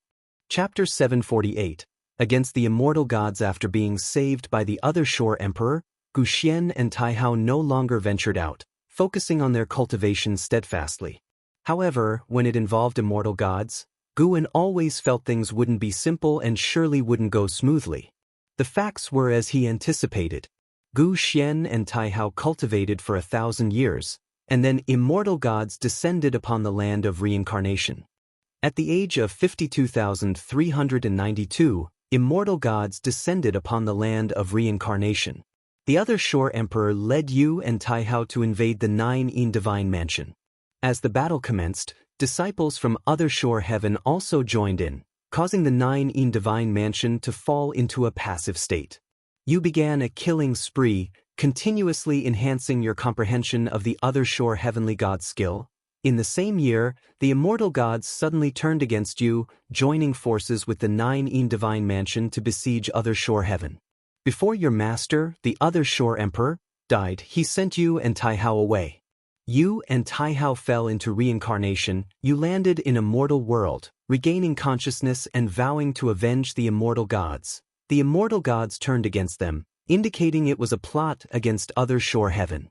Alternatively, it could be that the 9 divine mansion had convinced the celestial court during the millennium that the Other Shore Emperor was waiting. Although Gu Xian was involved in the downfall of Other Shore Heaven, it wasn't due to him. It was the result of the power struggle between the two forces with the celestial court. Guan had only one feeling after reading it. Weakness is the original sin. The powerful immortal gods showed no mercy, changing their stance without hesitation. Stimulated by this, Gu Xian began to crazily seek power. He destroyed the temples and shrines of immortal gods wherever he went, killing anyone who dared to obstruct him. This naturally led to him attracting the enmity of celestial gods within a few hundred years. Now, no celestial god could match him. His path was paved with slaughter, purely out of revenge, which also offered Guan a choice. Gu Xian started traveling to all heavens and myriad realms, targeting celestial gods specifically, as they were the easiest immortal gods for him to find. They existed in every great thousand world. The title of Immortal Slayer began to spread. At the age of 99,866, you entered 9 Elements' great world for the first time and encountered a group of cultivators besieged by cosmic evil demons. You intervened to save them, and one of the female cultivators called out your name. You then realized it was Yen Yueshi, whom you had rejected back then. Reuniting after a long time, you found her temperament had drastically changed, no longer as reckless as before, but very steady. She wanted to apologize, saying her words back then were nonsense. At her invitation, Yu headed towards the main world of 9 elements Great World, Xianxia. Seeing her change in attitude, Gu Wen was somewhat pleased. Of course, even if she suddenly turned against Gu Xian and plotted against him, he wouldn't mind. Surviving until now was already profitable, anything further was just a gain. After arriving at 9 elements Great World, the sect of Xianxia and others faced troubles from their enemies, even leading to fierce confrontations. Gu Xian couldn't stand it, intervening directly, using bloodshed to instill fear. Subsequently, he started a killing spree in 9 elements Great World, targeting either Xianxua's enemies or followers of celestial gods, forcing the immortal gods to reveal themselves. But he was at the Taiqing Golden Immortal Realm, and with his past achievements, the celestial gods in 9 elements Great World hesitated to face him. When the celestial gods finally appeared, they brought a celestial army, even immortal monarchs joined the fray. The epic battle shook the entire Great World. In the same year, Gu Xian traversed several great thousand worlds, constantly pursued by immortal gods, locked in relentless conflict. It was only until the following year that Gu Xian astonishingly chose to break through during battle, achieving the heaven-opening Daluo Immortal Realm. The immense thunder of the Great Tao annihilated millions of heavenly soldiers, forcing out an even more powerful immortal god. A mysterious giant hand crossed time and space, seriously injuring Gu Xian, who had just reached the heaven-opening Daluo Immortal Realm. At the critical moment, Tai Hao appeared and rescued Gu Xian, the two of them escaping to the underworld once again. Gu Xian now harbored immense hatred towards immortal gods, beginning a relentless killing spree of any beings that accidentally wandered into the underworld. Tai Hao couldn't stop him but remained by his side. After 10,000 years, Gu Xian reached the Miaozhen Daluo Immortal Realm, shaking the entire underworld. Numerous great powers came to visit him, even the 9 Yin Divine Mansion sent people, who were immediately killed by him. After the visitors dispersed, Tai Hao challenged him, wanting to spar. Gu Wen then faced the choice of whether to accept the challenge. He unhesitatingly chose to accept, believing from previous hints that Tai Hao was extraordinary. Being able to save Gu Xian from immortal gods was evidence enough of his prowess, making it an ideal opportunity to gauge his strength. Thus, Gu Xian began a fierce battle with Tai Hao. This battle lasted over 10,000 years without yielding a winner. During their combat, they also wreaked havoc upon the 9 Yin Divine Mansion and eventually fell into the netherworld. During the combat, Gu Xian's other shore heavenly god skill, Profound Abyss Yin Yang Guard, and 9 Heavens True Dragon Chi continuously improved, evidently utilizing lifespan to evolve abilities. Yet despite this, Gu Xian didn't gain an advantage over Tai Hao according to the prompts. This guy is indeed strong. His name carries Hao, Siege Nellfire. NT website on Google to access chapters of novels early and in the highest quality. Gu Wen raised his eyebrows, deep in thought. Sharing a name isn't much, but at higher realms, the taboo becomes greater. Someone at Tai Hao's realm wouldn't easily use Hao as part of their name. Could Tai Hao have a connection with the celestial court? The more he thought about it, the more plausible it seemed. Gu Xian survived 2 immortal god sieges with Tai Hao present each time. At the age of 110,271, Tai Hao halts the battle, declaring it a draw. Do you accept? You chose to accept. Tai Hao praised your talent and comprehension as the strongest he has ever seen, agreeing to spar again after surpassing the Daluo Immortal Realm. You happily agreed. Afterwards, you two decided to rest for 100 years and then completely flatten the 9 Yin Divine Mansion. At the age of 110,371, you and Tai Hao descended upon the 9 Yin Divine Mansion, destroying it. As you prepared to wipe them out, a Dao Extreme Daluo Immortal arrived. Feeling he wasn't an opponent, Tai Hao pulled you away, and you two left the underworld, arriving in the mortal world. At the age of 110,372, you and Tai Hao arrived at the Taisher Great World, which was being ravaged by chaos evil demons. You chose to intervene, and within less than half a year, you eradicated the chaos evil demons in this world. At the age of 110,399, Yu and Taihao arrived at Abyss Dao Sea and discovered a spiritual spring by chance. You chose to bathe there, strengthening your bodies. Ghost Third Brother's ghost body also transformed. At the age of 110,653, Yu and Taihao left Abyss Dao Sea, entering the path of the Great Dao. You encountered the birth of a Taoist emperor, who, noticing your formidable aura, chose to attack you. You killed him fiercely, offending his sect behind him. With others using divine sense, they threatened to consign you to eternal damnation. At the age of 110,701, the Donglan Emperor clan descended upon the path of the Great Dao, besieging you too. In the end, Yu and Taihao slaughtered thousands of cultivators from the Donglan Emperor clan. At the age of 110,702, you arrived at Primordial Emperor Domain and exterminated the Donglan Emperor clan. In the same year, your other Shore Heavenly God skill reached a new level of achievement. If you find any errors, ads pop up, ads redirect, broken links, non-standard content, etc., please let us know reports so we can fix it as soon as possible. Chapter 749. All are reincarnation bodies again. The Primordial Emperor Domain. There are indeed many Emperor clans in the Primordial Emperor Domain.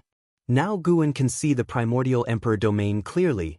It indeed has deep foundations, but there are no supreme experts in the Primordial Emperor Domain. Not to mention Xianxia Primordial Immortal, even the number of Dao Extreme Daluo Immortals is less than 5. Of course, possessing Dao Extreme Daluo Immortals alone is enough to prove the strength of the Primordial Emperor Domain. After exterminating the Donglan Emperor clan, Gu Xianyu and Taihao began to travel through the Primordial Emperor Domain. The days that followed were relatively peaceful, as the Primordial Emperor Domain had no celestial gods to guard it, so Gu Xianyu didn't go on a killing spree. In the subsequent tips, Guan watched them travel around, make many friends, and continuously encounter female cultivators and female demons showing goodwill towards them. Gu Xianyu refused, and Taihao also refused, as if it were a competition. After experiencing so much, the relationship between the two grew closer. After leaving the Primordial Emperor Domain, they still traveled together, traversing the heavens, and more names of the Great Thousand Worlds appeared in the tips. Gu Xuanyas' realm also stagnated. To be precise, it returned to a normal rate of becoming stronger, remaining in the Miaozhen Daluo Immortal realm for a long time. The two went to the Dao fields of great powers to listen to Dao, benefiting immensely, and Taihao even created new divine skills, which he passed on to Gu Xianyu. Gu Xianyu wasn't as creative as Taihao. He invested his lifespan evolution into the other Shore Heavenly God skill and profound Abyss Yin and Yang protection. The 9 Heavens True Dragon Chi also improved, but its frequency in the tips was clearly lower than the other two. At this rate, it's hard to die. While rejecting a Miaozhen Daluo Immortal female expert for Gu Xianyu, Guan sighed. The sea breeze blew gently, and sitting on the reef, he couldn't help but stretch lazily. The smoothness of this life made him feel somewhat bored, but he could only wait. The age in the tips rapidly increased, and even after tens of millions of years, Gu Xianyu did not encounter any sieges by immortal gods. However, his cultivation realm had reached the Dao Extreme Daluo Immortal. He was inseparable from Taihao, going everywhere together. They visited the Endless Dao Mountain to listen to the Dao, gaining great fame and receiving exalted titles from the ancient great powers of the Endless Dao Mountain, being called the 2 great saints of the Great Dao. CTH Novelfire. Net website on Google to access chapters of novels early and in the highest quality. This ancient great power was called the Supreme Sect Master, whose cultivation was unfathomable, and even Dao Extreme Daluo Immortals bowed to him. In the current Endless Dao Mountain, Guan hadn't heard of this name. The Supreme Sect Master openly declared in the Dao field that Gu Xianyu and Taihao had the potential to become saints. The potential to become saints? Guan was somewhat curious, but from the tips, he couldn't understand what the potential to become saints was. After being bestowed with their titles by the Supreme Sect Master, Gu Xianyu and Taihao's fame spread far and wide. Wherever they went, great powers from various sects and clans came to welcome them, leading to much less conflict. It wasn't until Gu Xianyu was over 100 million years old that he experienced only a few major battles, and his cultivation realm still remained at the Dao Extreme Daoyuo Immortal. He seemed to be no longer in a hurry and no longer relied on lifespan evolution abilities.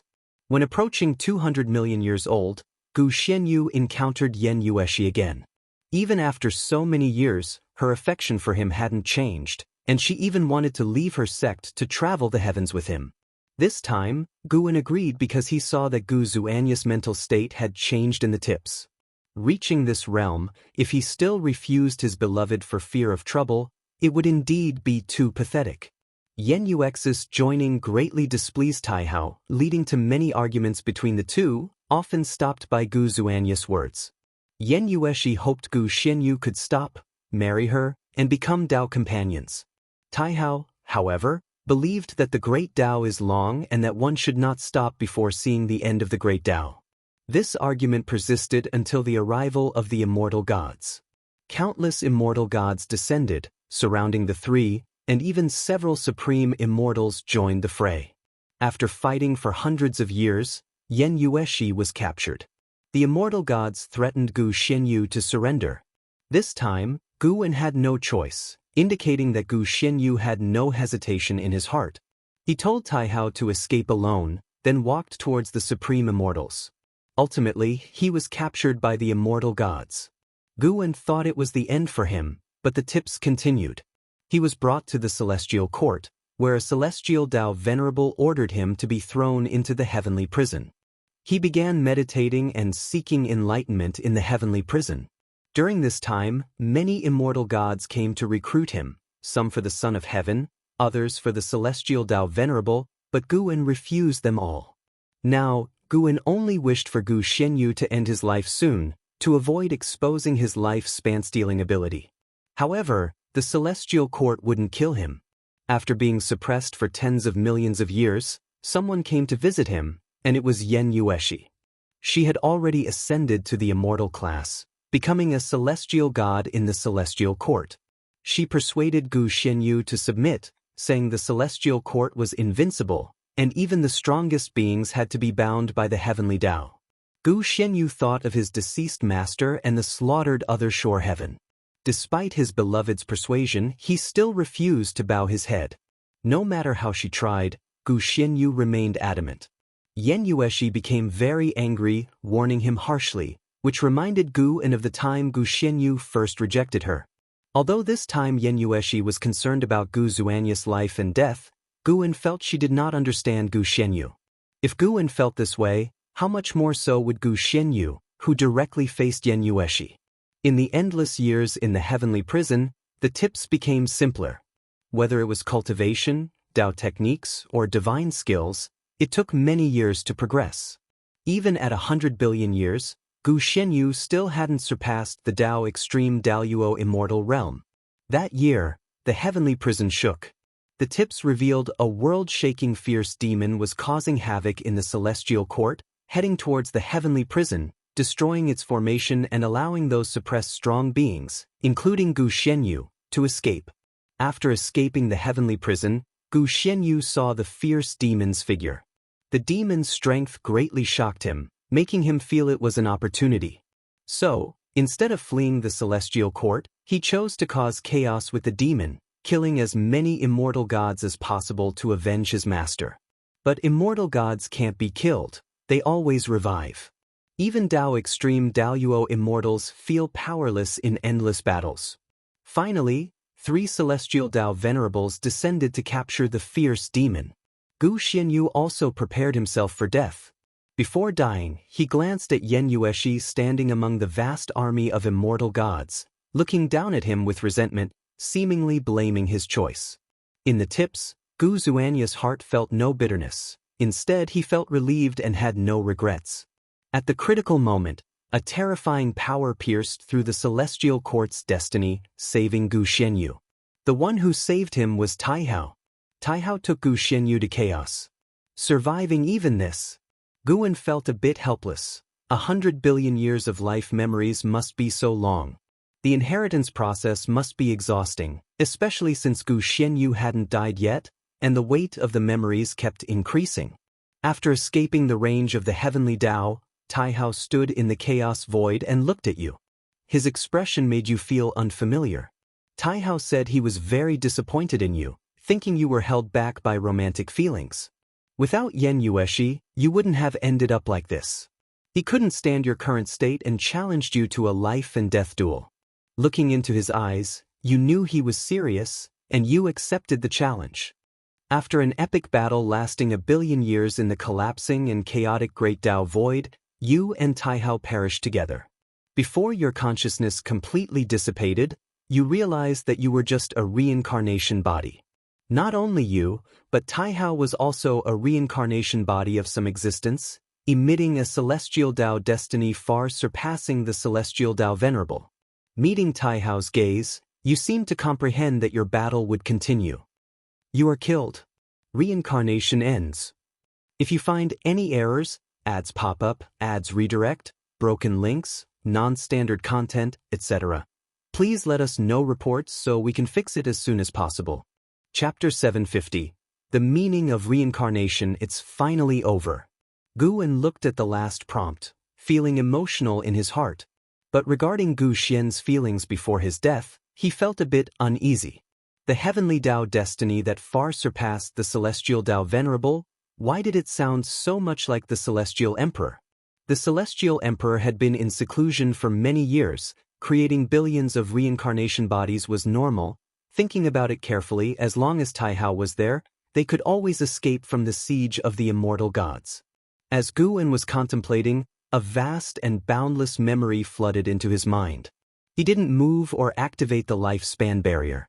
Although the inherited memories would absorb spiritual energy, the celestial spirit great world had long since transformed. The nature's spiritual energy far surpassed the past, making a little commotion wasn't an issue.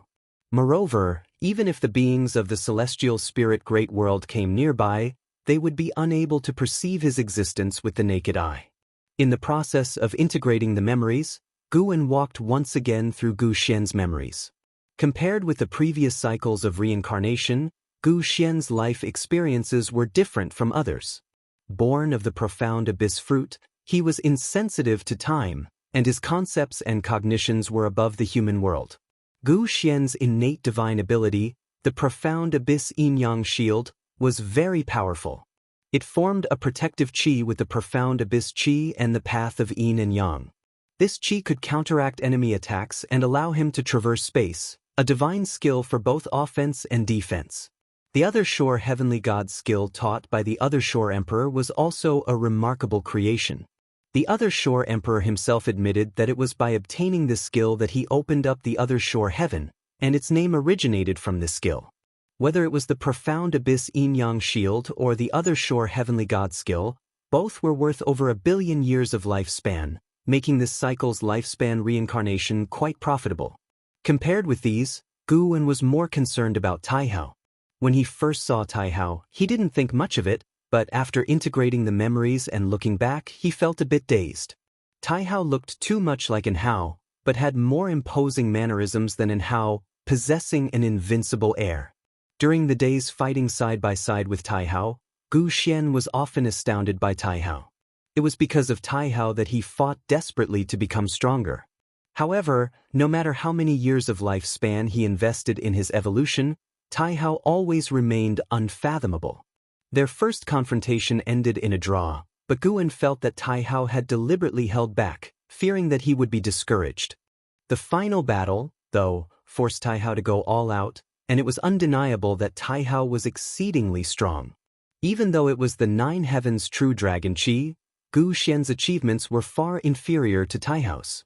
Even as Guwen looked back now, he felt that Taihao's strength at that time was unimaginable. Within the Tao Extreme Daoyuo Immortal realm, it was hard to imagine anyone defeating him.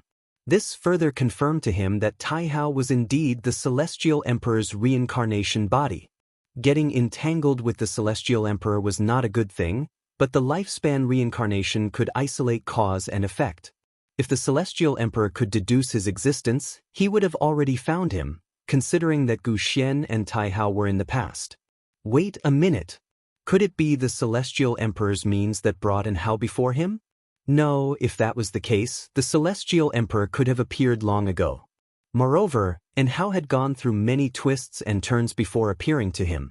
He was handed over to the Celestial Spirit Immortal Venerable by Emperor Ziwei, and then brought to the Celestial Spirit Great World by the Celestial Spirit Immortal Venerable. If the Celestial Emperor was behind the scheme, why go to such trouble?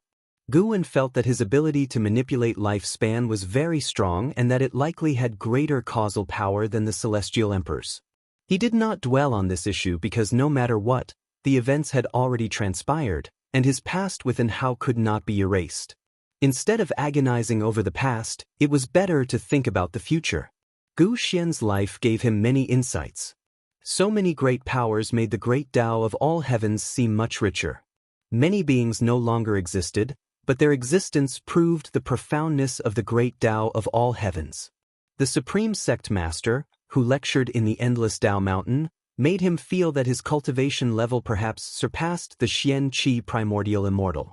In addition, during that battle in the Celestial Court, he saw the figure of a fierce demon who wreaked havoc in the Celestial Court.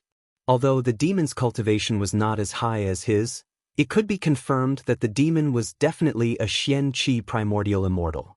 9 out of 10, the demon had just entered the Xianxia primordial immortal realm, believing itself invincible on its path, and thus fought its way to the Celestial Court.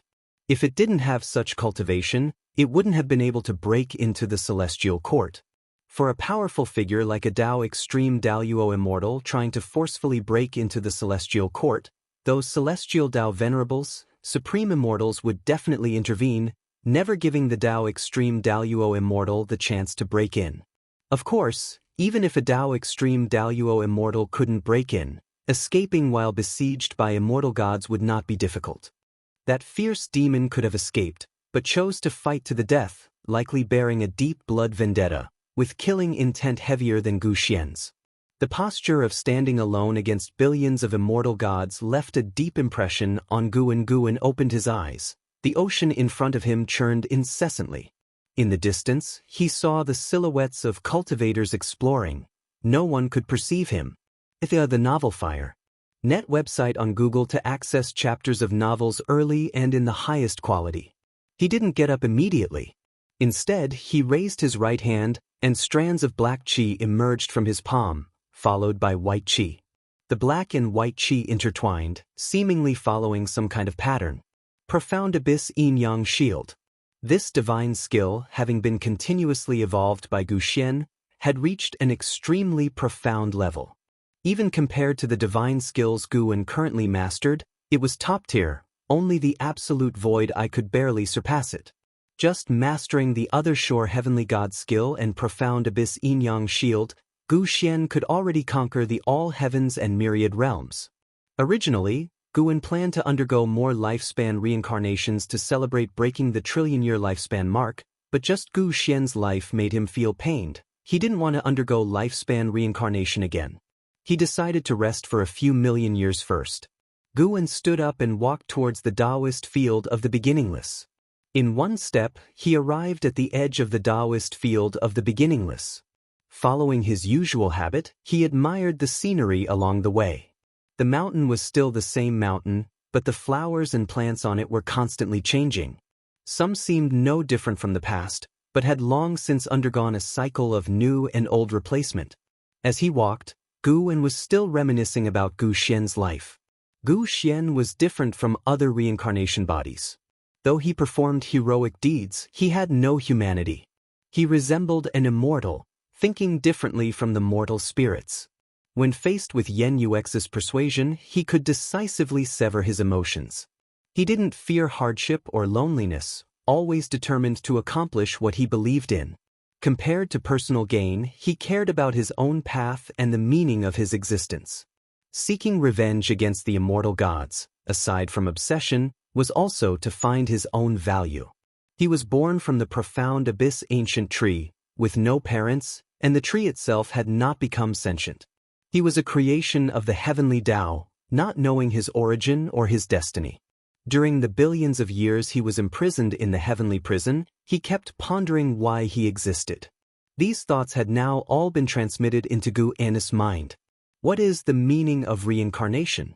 Guwen also pondered this question. The great Tao could create new life. There was no need for souls to be reborn repeatedly. Master! A voice called out. Sin appeared out of thin air before Guwen. He excitedly said, Master, I've created a divine skill. Please take a look and evaluate it. As he spoke, he raised his right hand. Small vines grew from his palm, quickly forming a tree, then branching and leafing out. If you find any errors, ads pop up, ads redirect, broken links, non-standard content, etc., please let us know reports so we can fix it as soon as possible. Chapter 751. The Immortal arrives. Born for the destiny. Looking at the small tree in Sin's hand, Guwen could feel a formidable curse power contained within the tree, eerily similar to the malevolent force of the desperate celestial tomb. If one were to be ensnared by the tree's vines, their mana would dissipate. Even if one could manage to escape, they would be plagued by misfortune for the rest of their life. Guwen chuckled softly. Not bad, but you must be careful of being backfired by this kind of power. Sin nodded, then began to speak excitedly, describing the inspiration and future plans for this divine skill. In Gu Xian's long life, he had done many things, but never took on a disciple. After merging with his memories, facing his disciple again, he felt a sense of novelty. As he regarded Sin, he suddenly understood the meaning of reincarnation.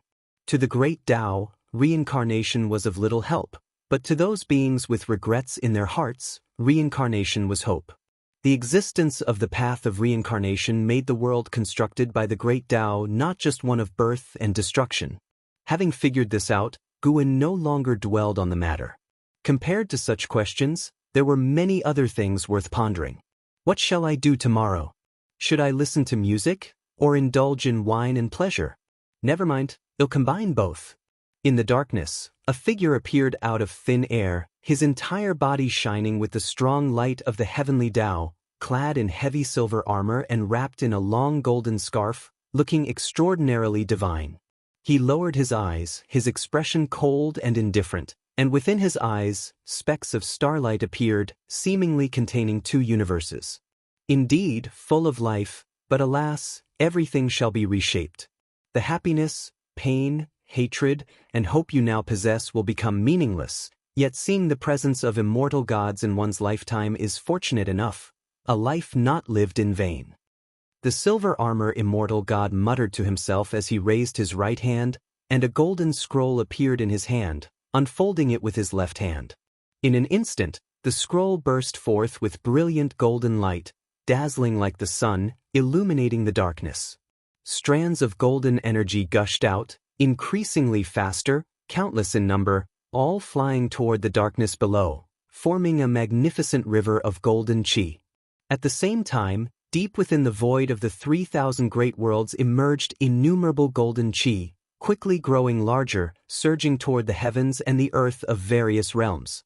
Guwen, standing side by side with Xiaolon, slightly raised his eyes, and through the celestial spirit great world, he saw the conditions of the other great thousand worlds. A powerful force of immortal gods was descending. This force would present all beings the vision of the immortal gods' arrival, and convey the will to compete for destiny, telling them how to survive the upcoming calamity. To end killing by killing, to strive by fighting. Brother Gu, do you think there's a genius in our Xiao family? Xiaolon turned her head to look at Guwen, smiling as she asked. They stood at the eaves of a palace, overlooking a vast square in front, where tens of thousands of disciples of the Xiao family were meditating and absorbing qi. The spiritual energy formed spirals of varying sizes, creating a spectacular scene, while the edge of the square was marked by a sheer cliff, thick fog shrouding the mountain, as if fairy traces were hidden within the mist. Guwen replied, compared to our era, these disciples are all geniuses. Xiaolon shook her head and laughed. As you said, compared to the past, but in the current human world, they are nothing. Even the lowest mortals in our continent are engaging in immortal cultivation. Upon reaching adulthood, they possess chi power comparable to the Foundation establishment realm. The standard for talent has long changed. What she spoke of was the continent in which the Xiao family resided, where even the lowest mortals were cultivating immortality. Indeed, the celestial spirit great world was gradually detaching from the mortal realm. With the strengthening of the celestial Tao destiny of the celestial spirit great world, more ascenders would be guided to this realm. To the beings of the lower realm, the celestial spirit great world was equivalent to the immortal realm, vast beyond imagination, where one could pursue longevity. Guwen nodded slightly, not responding further. He could sense Xiao Lan's little thoughts, but he had no interest in supporting the Xiao family. Xiao Lan wanted to support the Xiao family because recently they had born a prodigy of heaven. Unfortunately, the boy's mother bore a deep blood feud. If he left the continent in search of the immortal path, he would face assassination. If not for Xiao Lan's intervention, he would already be dead. Aside from her, the strongest in the Xiao family was merely at the Tao Void Profound Immortal realm. In the current celestial spirit great world, a Tao Void Profound Immortal was nothing remarkable. If the prodigious youth stayed on the continent, following the Xiao family's cultivation path, they feared squandering his talent. Thus, the elders of the family turned to Xiao Lan for help. Xiao Lan had long since noticed the extraordinary nature of the youth's physique. However, she was unsure about teaching him. Taking advantage of Gu An's visit, she invited him to observe the cultivation of the Xiao family disciples. Seeing Gu An simply nod without stating much, Xiao Lan bit her lip. "Brother Gu, you know what I wish to ask. Please take a closer look at him. I don't ask you to take him under Wuxia, just point out his physique and tell me how to guide his cultivation." Her gaze held a hint of melancholy. She knew Gu An was deliberately waiting for her to speak first. She recalled those early days back in the Xiao family when she had vowed to strengthen the family relying solely on its members. Over millions of years, through countless tribulations, she had never turned to Gu An for help. Now, breaking her promise for the sake of a junior left her feeling rather frustrated. But there was no other choice. Despite the Xiao family's millennia of existence, the talents they had produced were insignificant compared to those of the Tao court. Now having a prodigy whose physique she couldn't discern, she didn't want to miss this opportunity. It might be the key for the Xiao family to soar. She had been in seclusion for many years, watching over the Xiao family.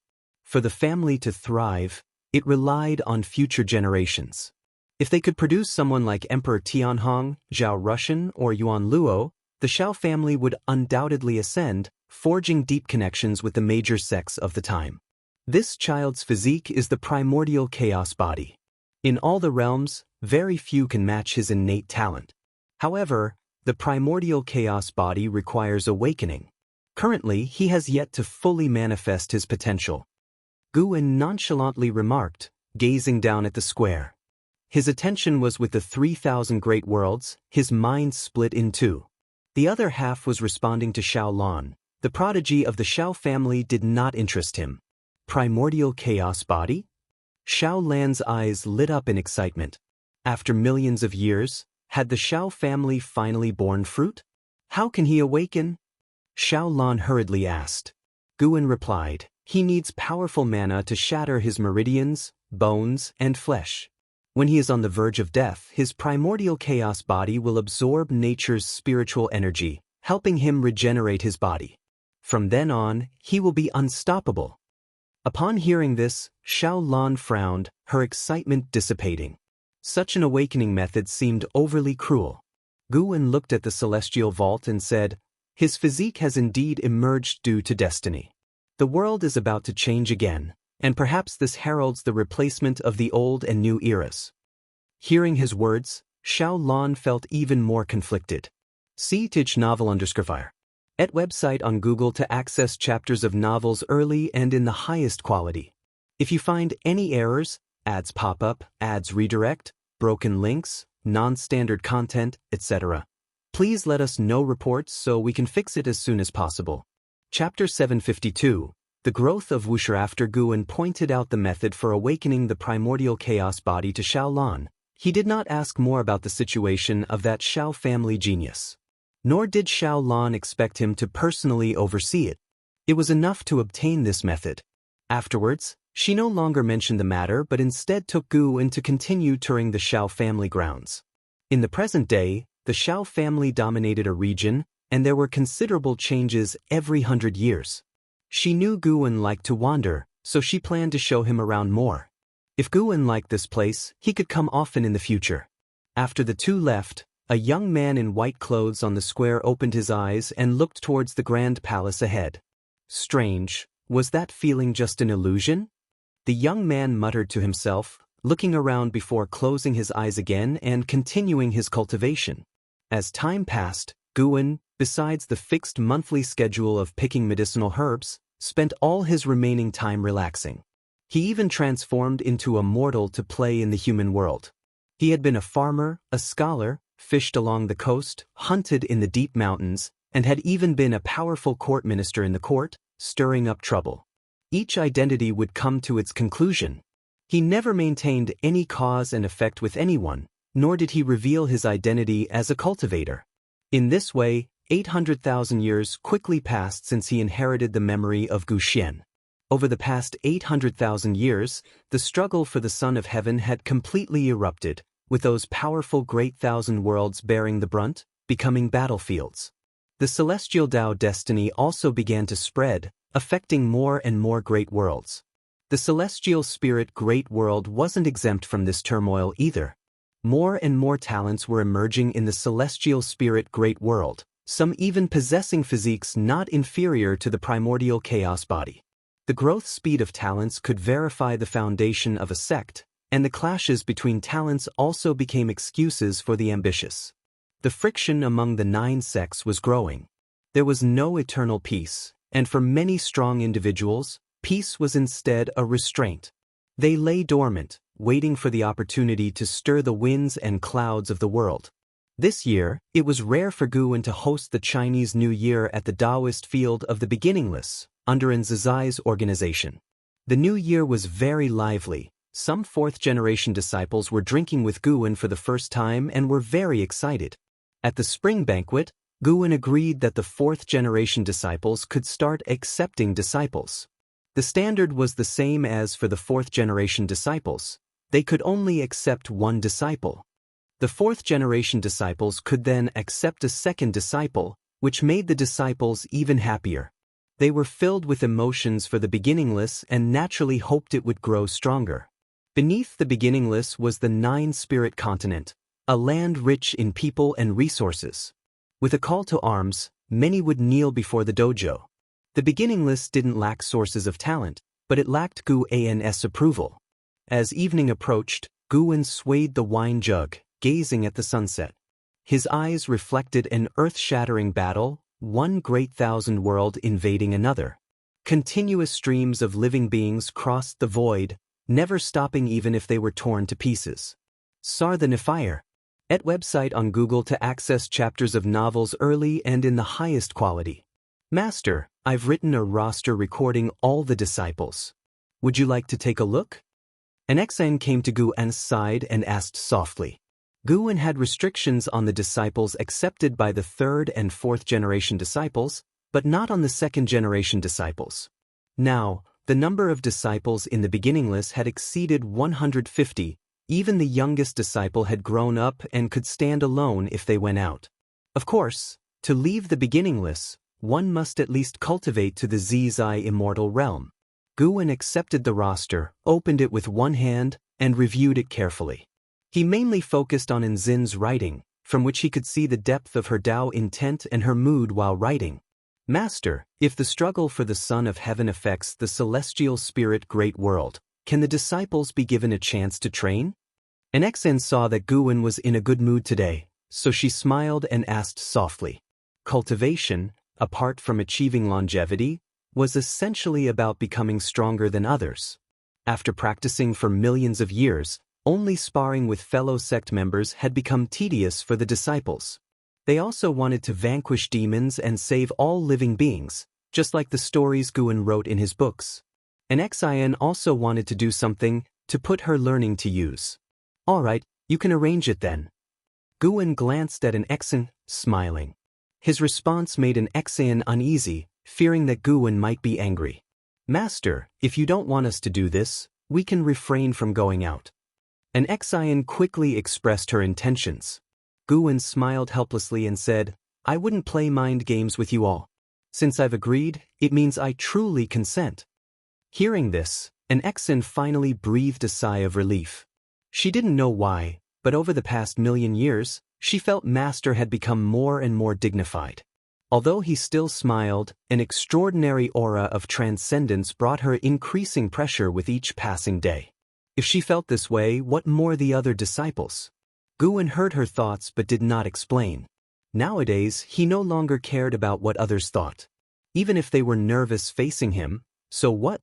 After all, he would not harm the people around him. Nervousness wouldn't affect anything. He was now thinking about one thing: when to break through. Currently, he had a lifespan of 16 trillion years. A vast amount, but he felt it wasn't stable enough for a breakthrough. Of course, if he were to wait for a quadrillion years, he wouldn't be able to endure it. After hearing Gu An's words, an Exian felt she had overthought, beginning to speculate on what Master was thinking. Master wasn't a petty person. He either agreed or disagreed, never letting the disciples guess. Then, she toasted Guwen with a glass of wine before bowing and taking her leave. In the torn dark void, figures of living beings were fighting everywhere. More than the stars, a heartbreaking sight. Explosions appeared continuously in all directions, with distortions in time and space, mysterious shadows traversing the darkness. Zhang Buku, clad in silver armor, was also fighting. He wielded a long spear, his momentum unstoppable. No one could block him, and his gaze was always fixed on a massive shadow in the distance. Molo Qilin. Zhang Buku didn't know the name of this demon, nor could he see its true form, only the crimson eyes of the Molo Qilin, which filled him with dread. What a terrifying evil demon! Its momentum was even stronger than the celestial calming god. He was filled with confusion, wondering how the Son of Heaven could drive such an evil demon to fight for him. Did the celestial court not intervene? Although he was a heavenly soldier with the status of an immortal god, he didn't even have the qualification to step into the celestial court. Sometimes thinking about it made him feel bitter. But after the bitterness came an even greater fighting spirit. He must ascend the heavenly ascension stairs. He must go to the celestial court. Zhang Buku's eyes grew determined as he cast aside his inner distractions and charged towards the Molo Qilin. The struggle for the Son of Heaven had begun. Their task was to seize this great thousand world. As pioneers, they could not retreat. The celestial court's destiny kept them immortal. Since they wouldn't die, even if the opponent was strong, he would fight fearlessly. Many heavenly soldiers had the same thought, all striving to slay the Molo Qilin. In the exceedingly distant void, atop the gigantic Molo Qilin's head stood a man in black. He crossed his arms over his chest, his face coldly arrogant. He looked down at the heavenly soldiers charging toward him with contempt in his eyes. If you find any errors, ads pop up, ads redirect, broken links, non-standard content, etc., please let us know reports so we can fix it as soon as possible.